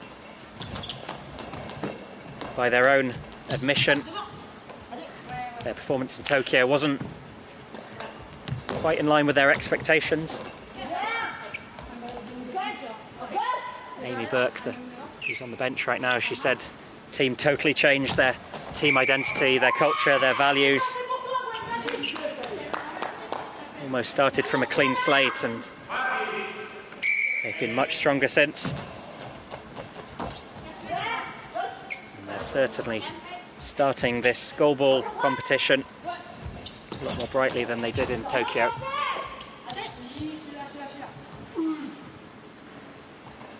Ahami, a lot of bounce on that one.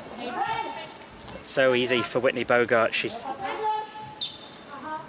such a defensive rock in the centre of court.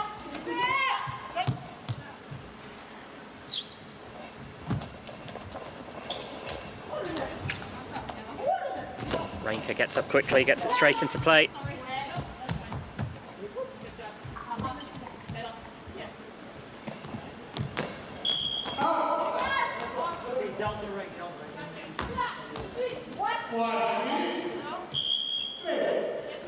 When these two sides played each other about 2 years ago, it's Canada that came out on top, 12 goals to 2.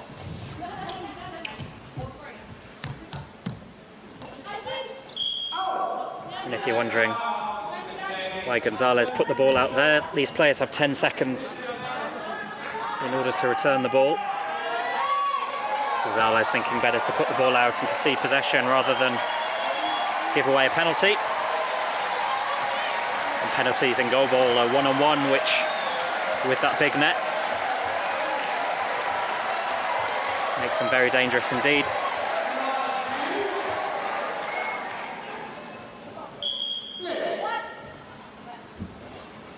Salihazadeh.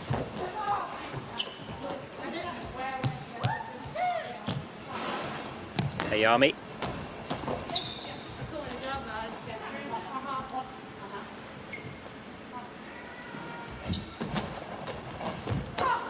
Oh, Canada make it 5. And such a clinical first half from the Canadians. And they are already halfway to the 10-goal margin that would end this game. And the throw from Emarenka, that's a hat-trick for her.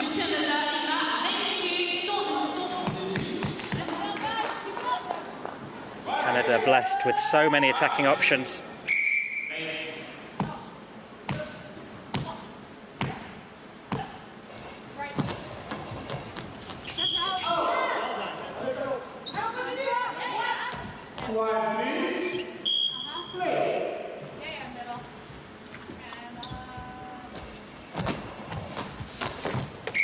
Salihazadeh with the throw, well blocked by Matos.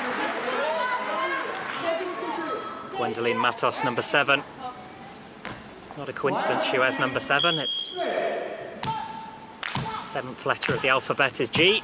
Her first name's Gwendoline.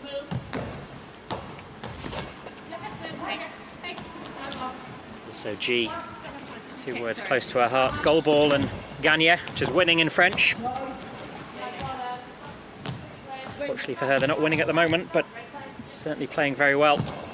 Here we have Matos.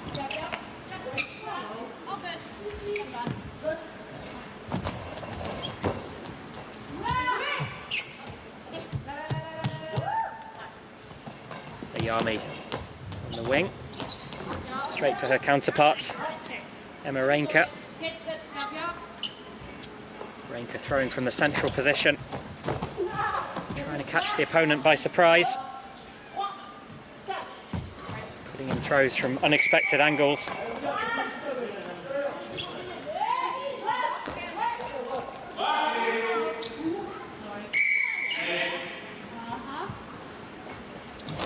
Emarenka from different side of court to usual.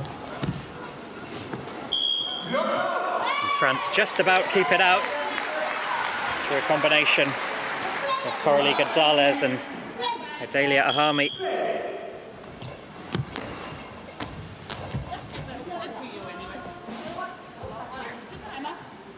As we approach this final minute of the first half. It's the first half that's gone according to the form book.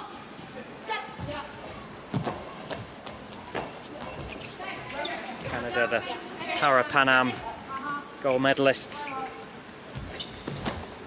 France have certainly put up a good fight.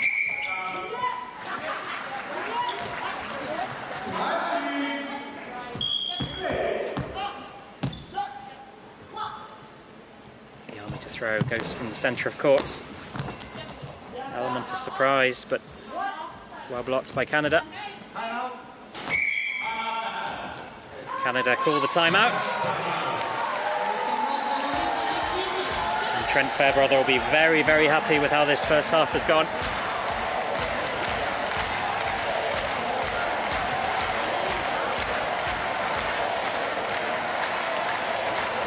Plenty of goals from the 2 wings. It's looked very hard to find a way past Whitney Bogart in the centre of court. Meanwhile, France have shown some attacking promise through Gwendoline Matos, but yet to get a goal on the score sheet.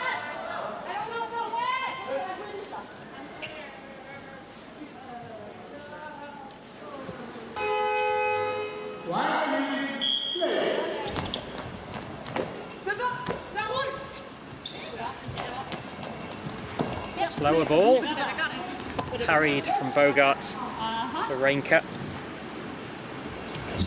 Going from different side of court. Well blocked by Gonzalez. Gonzalez to Matos.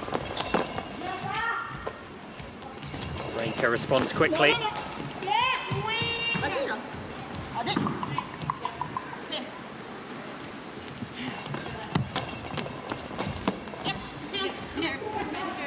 probably gathered, and it looks like Canada will be coming in half-time with a clean sheet and plenty of goals to their name. France will need to be quick. And that's half-time. Well, it's a game that's gone according to the form book. The higher-ranked team coming out on top.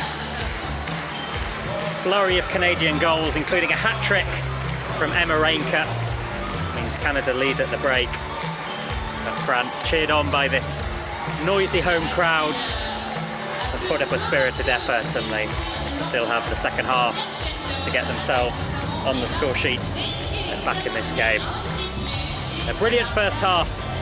And the half-time score is Canada 5, France 0.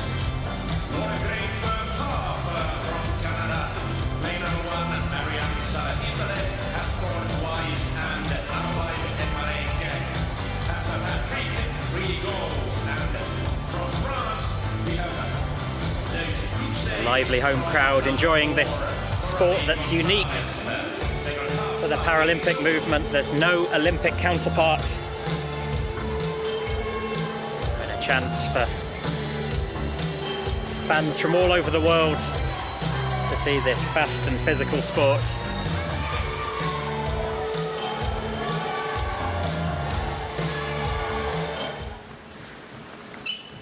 And here we see some of the highlights from that first half. Early goal from Salihazadeh to settle the Canadian nerves.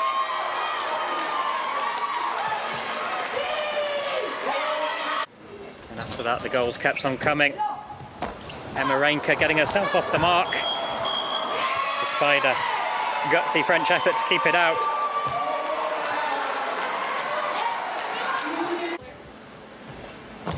Goal number 2 from Salihazadeh. Made it 3 for Canada. Finding a way past Gwendoline Matos.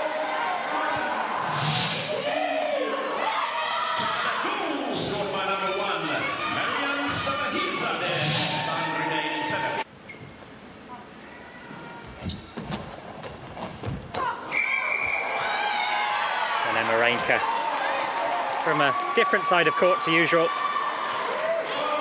but producing a familiar result. Canada go in 5-0 up at the break. It is time for the can. No penalties in that first half. Good discipline and accuracy in terms of the throws. And we're soon back underway. A very quick half-time in Goalball.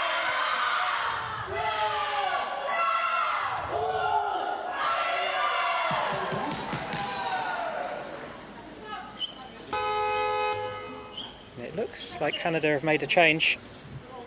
Amy Burke on court. Second half of the game, Canada on my left.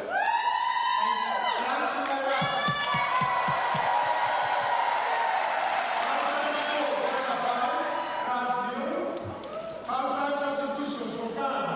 Out numbers 1 and 5, in numbers 4 and 7. Canada substitutions.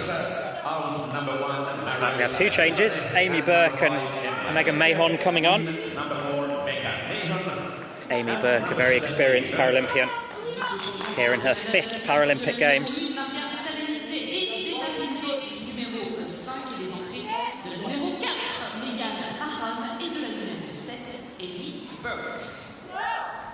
Canada's out of the ball. While being set up.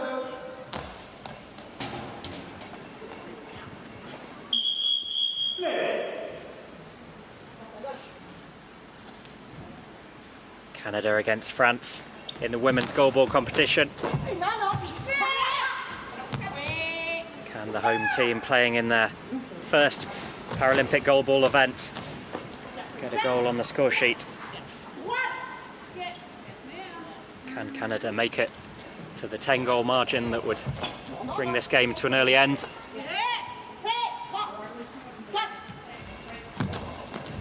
And Matos to throw. So Bogart remains in the centre of court, but we have 2 new wings, Amy Burke and Megan Mahon. It's off the crossbar. And France do well to keep it out.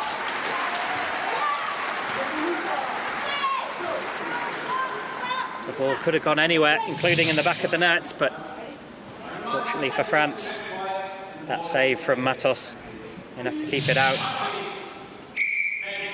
The referee reminding the crowd to be quiet while the ball's in play. A few fans let out an instinctive gasp when that ball headed towards the goal, but players need total silence to navigate around the court. Matos, well gathered from Canada, and here's an early throw for Amy Burke. Just come on court, not to spin and bounce on that, but well gathered by Gonzalez.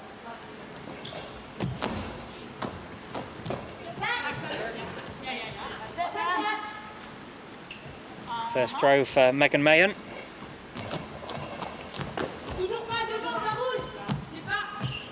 She's been a member of the Canada team since 2016.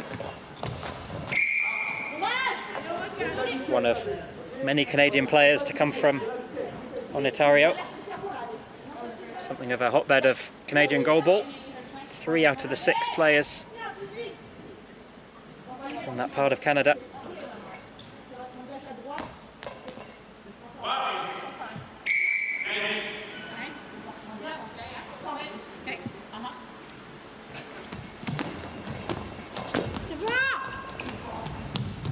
France stop that ball going over? No, they can't, so Canada will have possession as soon as the ball goes over that halfway line.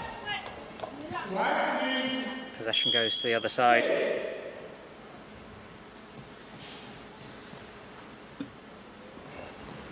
Mahon to throw.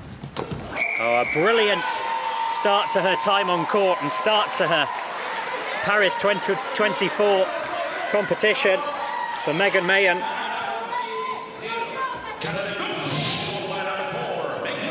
Goal number 6 for Canada finds the gap perfectly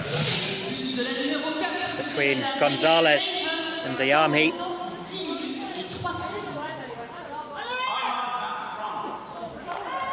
France taking the opportunity to regroup.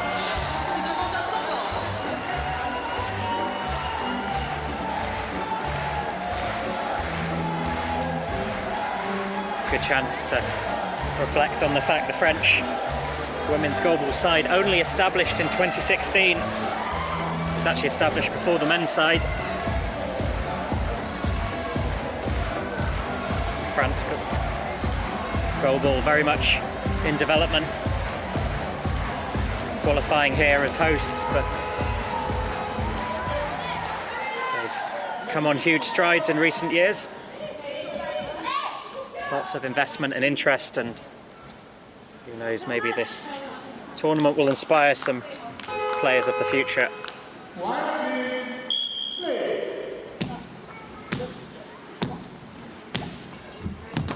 Matos to throw.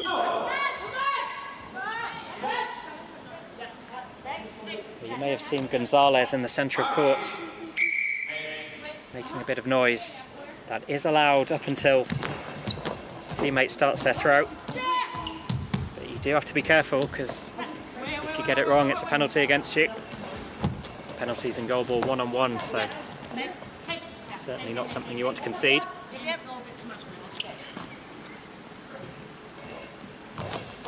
Mayen with the throw. Mayen said in an interview a few weeks ago that Amy Burke was an inspiration to her. Now they're lining up on court alongside one another. Mix of youth and experience. Burke in her 5th Paralympic Games.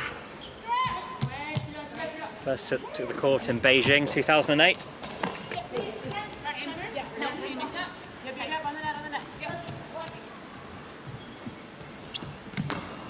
Burke to throw, lots of bounce on that.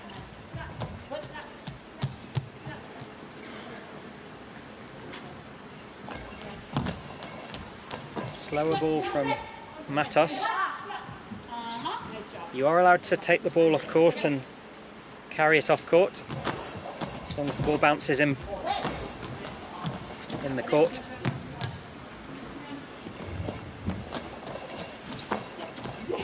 France trying to find their breakthrough, get the goal that would delight this Parisian crowd.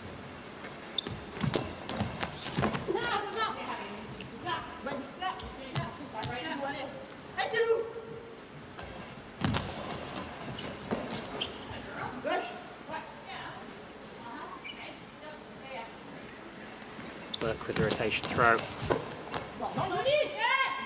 Blocked by Gonzalez, who's in a spirited performance in the centre of court. Hasn't stopped talking, hasn't stopped organising her teammates. Mayan, blocked by Gonzalez.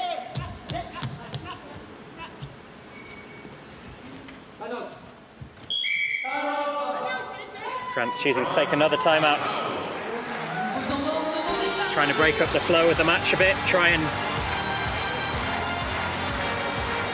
loosen the grip that the Canadian side have on this match, but not finding a way through as it stands.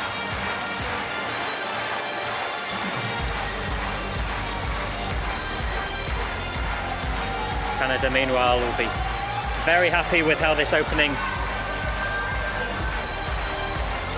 3/4 of the game has gone.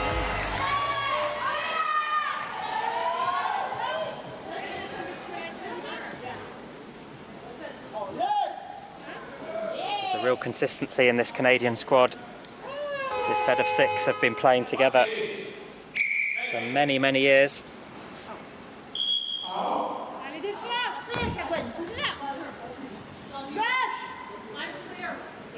Same Canadian squad, Para-Pan Ams, Olympics 2020, World Championship 2022. Means they know each other inside out. It's well gathered.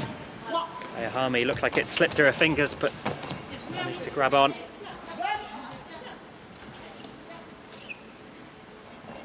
Megan Mahon. Legs of Gonzalez. Keep it out. Now Matos. Feels like she's due a goal. She's been leading the charge with her offensive throws.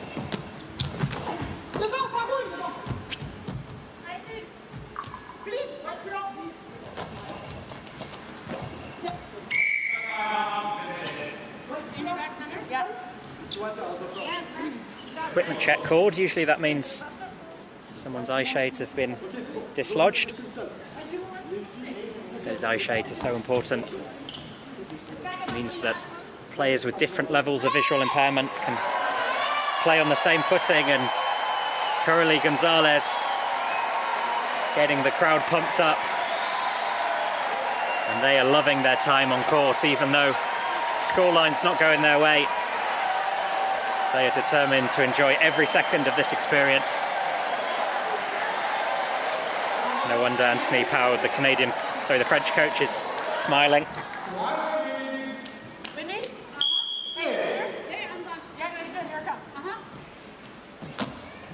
They on to throw. Rapid return from Gonzalez.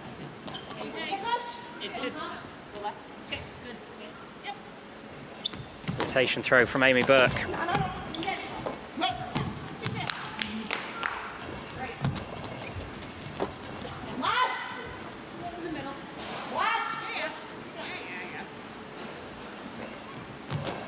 Megan Mahon.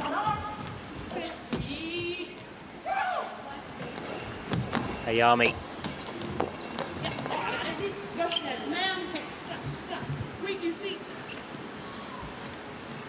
Amy Burke trying an unfamiliar angle. Try and catch the French by surprise.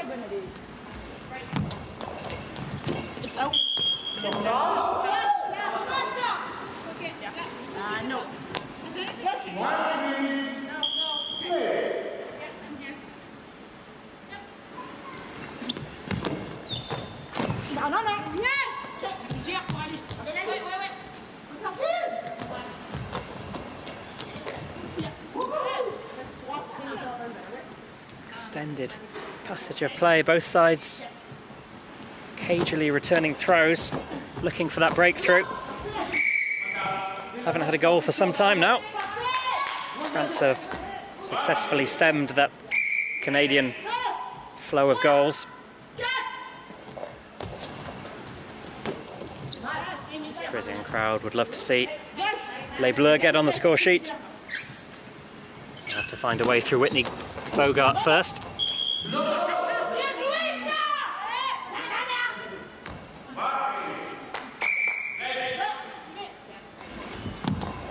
If you've just tuned in, those players use those lines on court just to orientate themselves. Those lines are tactile.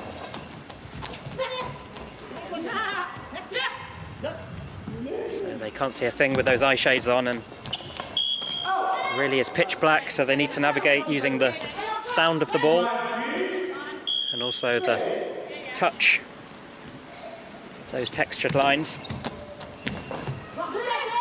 It really is extraordinarily impressive.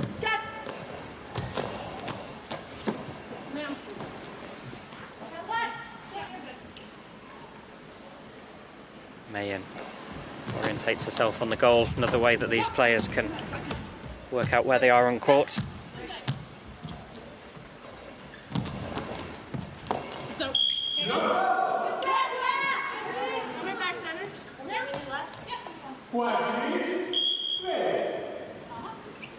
This game has to be played in absolute silence, so the players can hear the movement of the ball. This French team are prepared for anything. They've actually been training with background noise, phones ringing, babies crying, just to try and be prepared for anything.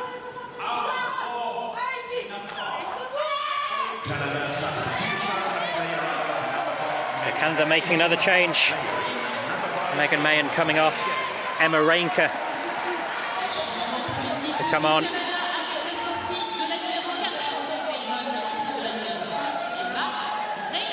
Emma Reinke scored 3 goals in the first half.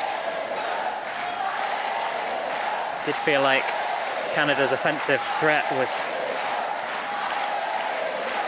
being subdued a bit. But the arrival of Emma Reinke brings an added element of danger. It was Emma Reinke whose 2 goals saw Canada prevail in the Para-Panams final, got them to this point. Meant they qualified for the Paralympics. Trent Fairbrother obviously thinking they need her on court right now, just to close this game out. Here is Reinke with the throw, and that's an immediate impact from Emma Reinke. Very few goals while she was off the court. And immediately, as she comes back on, she gives Canada another. That's goal number 4 for her. And unfortunately for Adelia Ahami, the ball bounced off her back into the back of the net.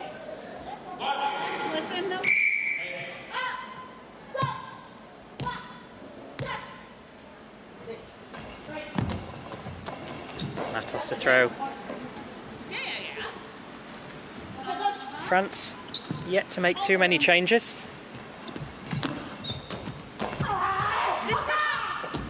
Still got Gonzalez and Matos on court, who started the match. I wonder if we might see them looking to vary things up a bit.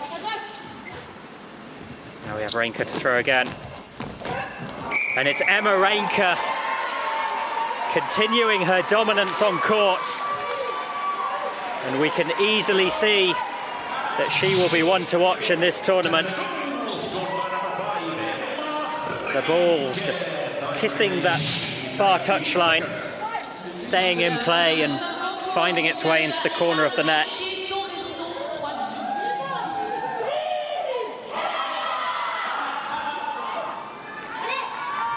And Canada with an 8-goal lead, and in the sport of goalball, a lead of 10 goals means the game comes to an early end.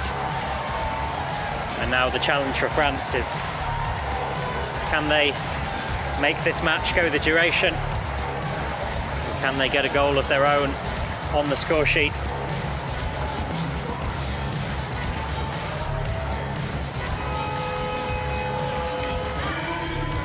Whitney Bogart, number 3, said she was planning to retire after Paris 2024. She'll be wanting to end on the podium.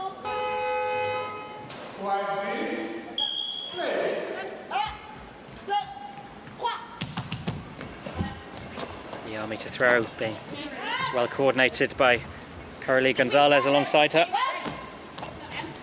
Unmissable with that bright blue hair. Quick return from Gonzalez. Centre to centre, blocked by Bogart.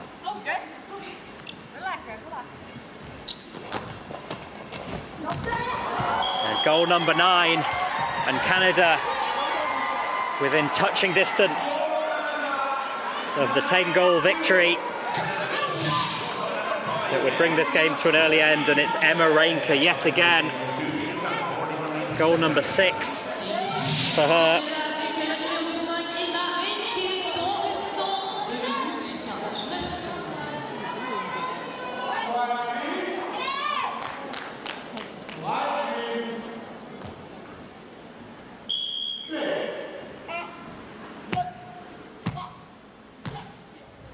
Matos, noticeable from the odd shoes that she wears.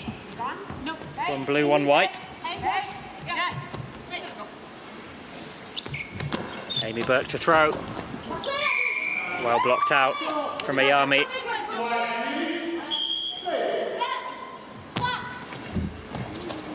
Ayami with the slightly slower ball. Emma Reinke here with a chance to finish off this match.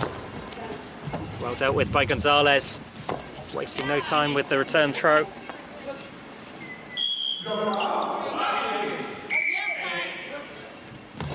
Now Amy Burke. Turned by Matos. Burke's going to have another go. And that's game, set, and match for Canada. Goal number 10. Means this game comes to an early end with 2 minutes on the clock. And despite a strong Paralympic debut from the French, it was a clinical performance from Canada, rounded off by that brilliant goal from Amy Burke.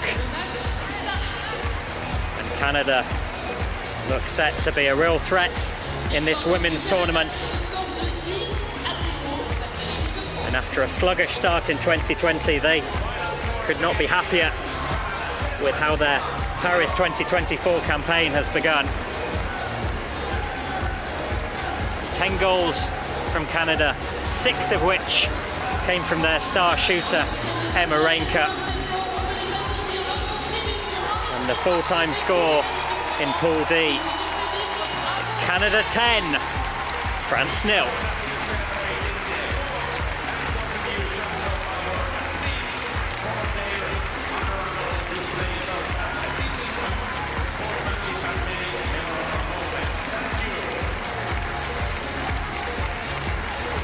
The face of Gwendoline Matos being held aloft, and what a star she was on court today.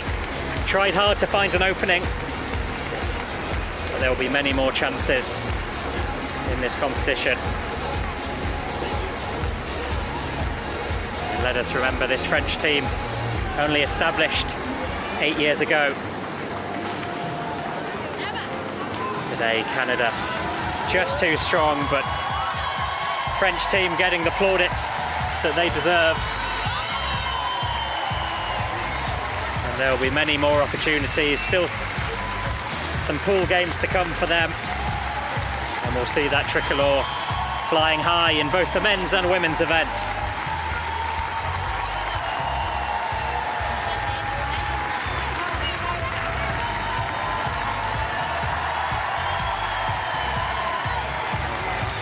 Canada getting deserved plaudits. Emphatic victory. And they will certainly be a contender for a podium finish in the women's event.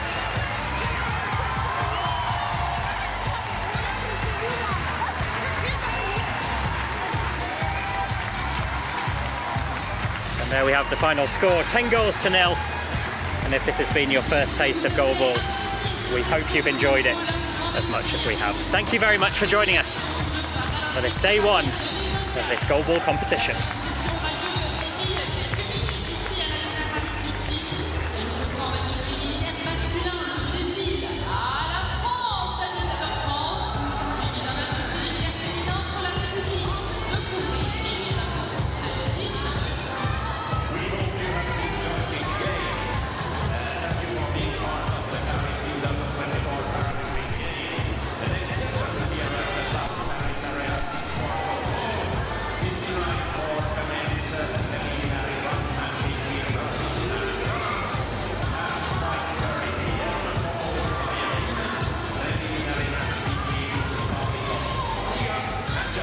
There we have the vital statistics.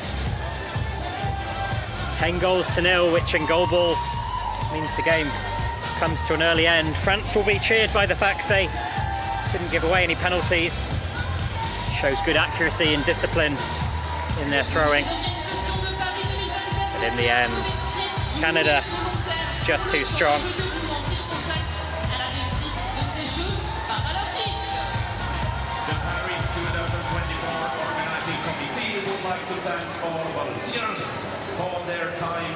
Canada off to a strong start.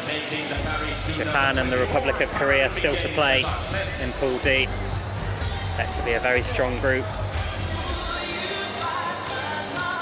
Japan bronze medalists in Tokyo 2020.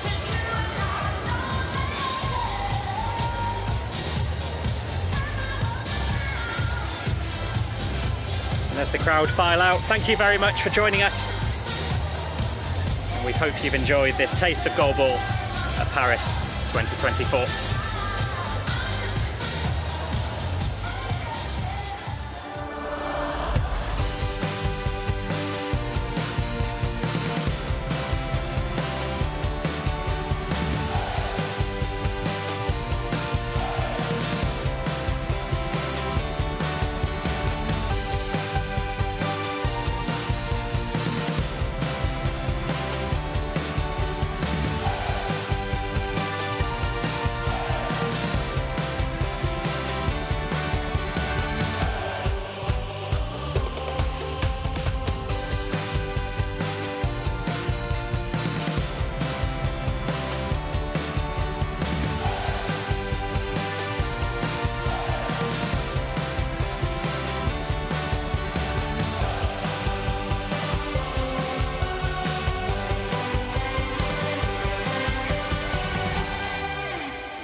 EGY substitution.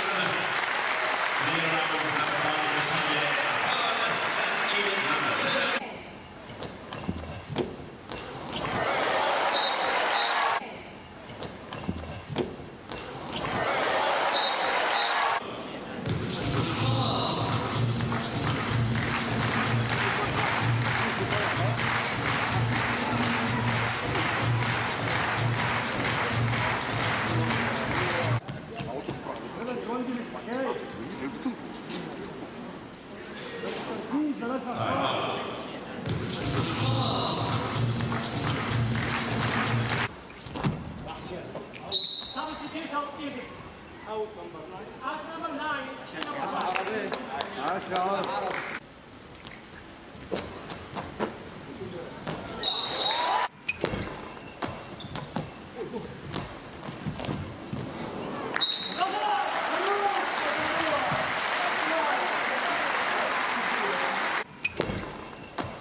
Timeout.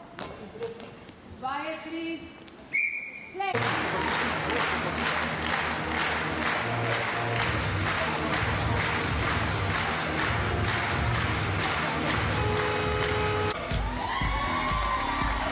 L'entraîneur Alain Caldelia à Jamie.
Seems very determined. I wonder why it's wearing a helmet. Oh, It went for 5.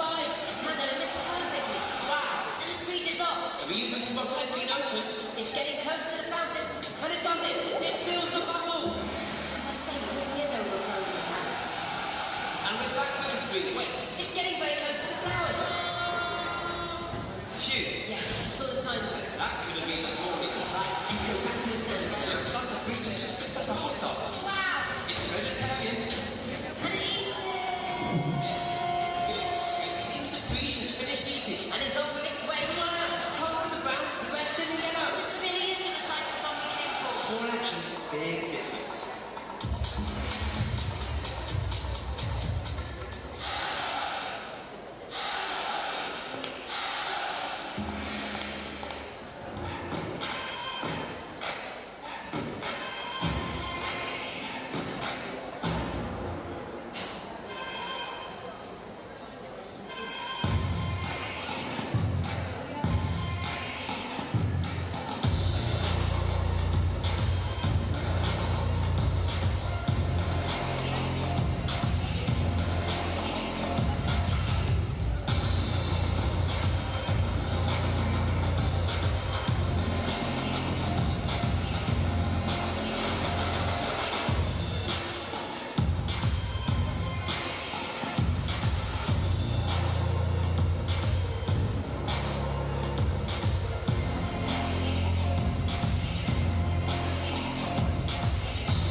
Après, il démarre avec ça. Ah, et il y en a une ou deux. Une, d'accord.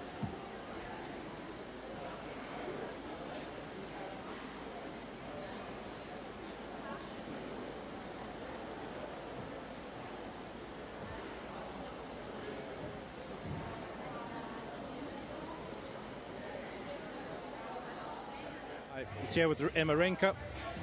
Emma, congratulations. Thank you. A very dominant performance from yourself and the team. How good does it feel to be off with a win? It feels so nice. For that to be our first game of this Paralympics, that's really all we could ask for. It was a slightly disappointing Tokyo in that you missed out on the quarterfinals. Yeah. So to come out here and come out with such a dominant win, how good did that feel? It feels really relieving. Yeah. All we can ask for is a better performance now than we did in Tokyo. We're feeling really optimistic, so we'll just keep the momentum going. Tokyo was very quiet. It was very loud in here when the points weren't being played. Yeah. How good did it feel to be out in front of that crowd there today? Exhilarating. Yeah, when we were doing the march-in, I could feel myself shaking, and I'm like, I don't know if it's anxiety or excitement and a little bit of both, but calmed down a little bit. But it's very exciting and a little bit nerve-wracking. Is it a bit daunting as a winner? Yeah. They stamp their feet a lot as well, so you just look out for that. Yeah, didn't expect that. And in terms of your own personal preparation, I believe you listen to music before every game. Is that right? Yeah, it's here we're not allowed to listen to music in our warm-up just because of the courts. Okay. So we have headphones in the bus, and so I'm just trying to jam as much as possible. C'était un match plutôt difficile comme premier match. Est-ce que c'était parce que le Canada avait une attaque assez puissante, assez forte? C'est un match difficile, de toute façon, on le sait, ces jeux vont être difficiles pour nous. On fait face au top 8 mondial et nous on est 18e, donc clairement sur le papier on est outsider. Clairement elles ont été, il y a eu vraiment, je pense, 4 vraiment très jolis buts. Après, je pense qu'on fait 6 erreurs de défense. Elles sont meilleures, elles ont plus d'expérience que nous, de ce haut niveau. On a fait quand même preuve de beaucoup de communication, on a été solidaires, on s'est battu sur plein de ballons. Après, elles sont plus fortes que nous. Hein.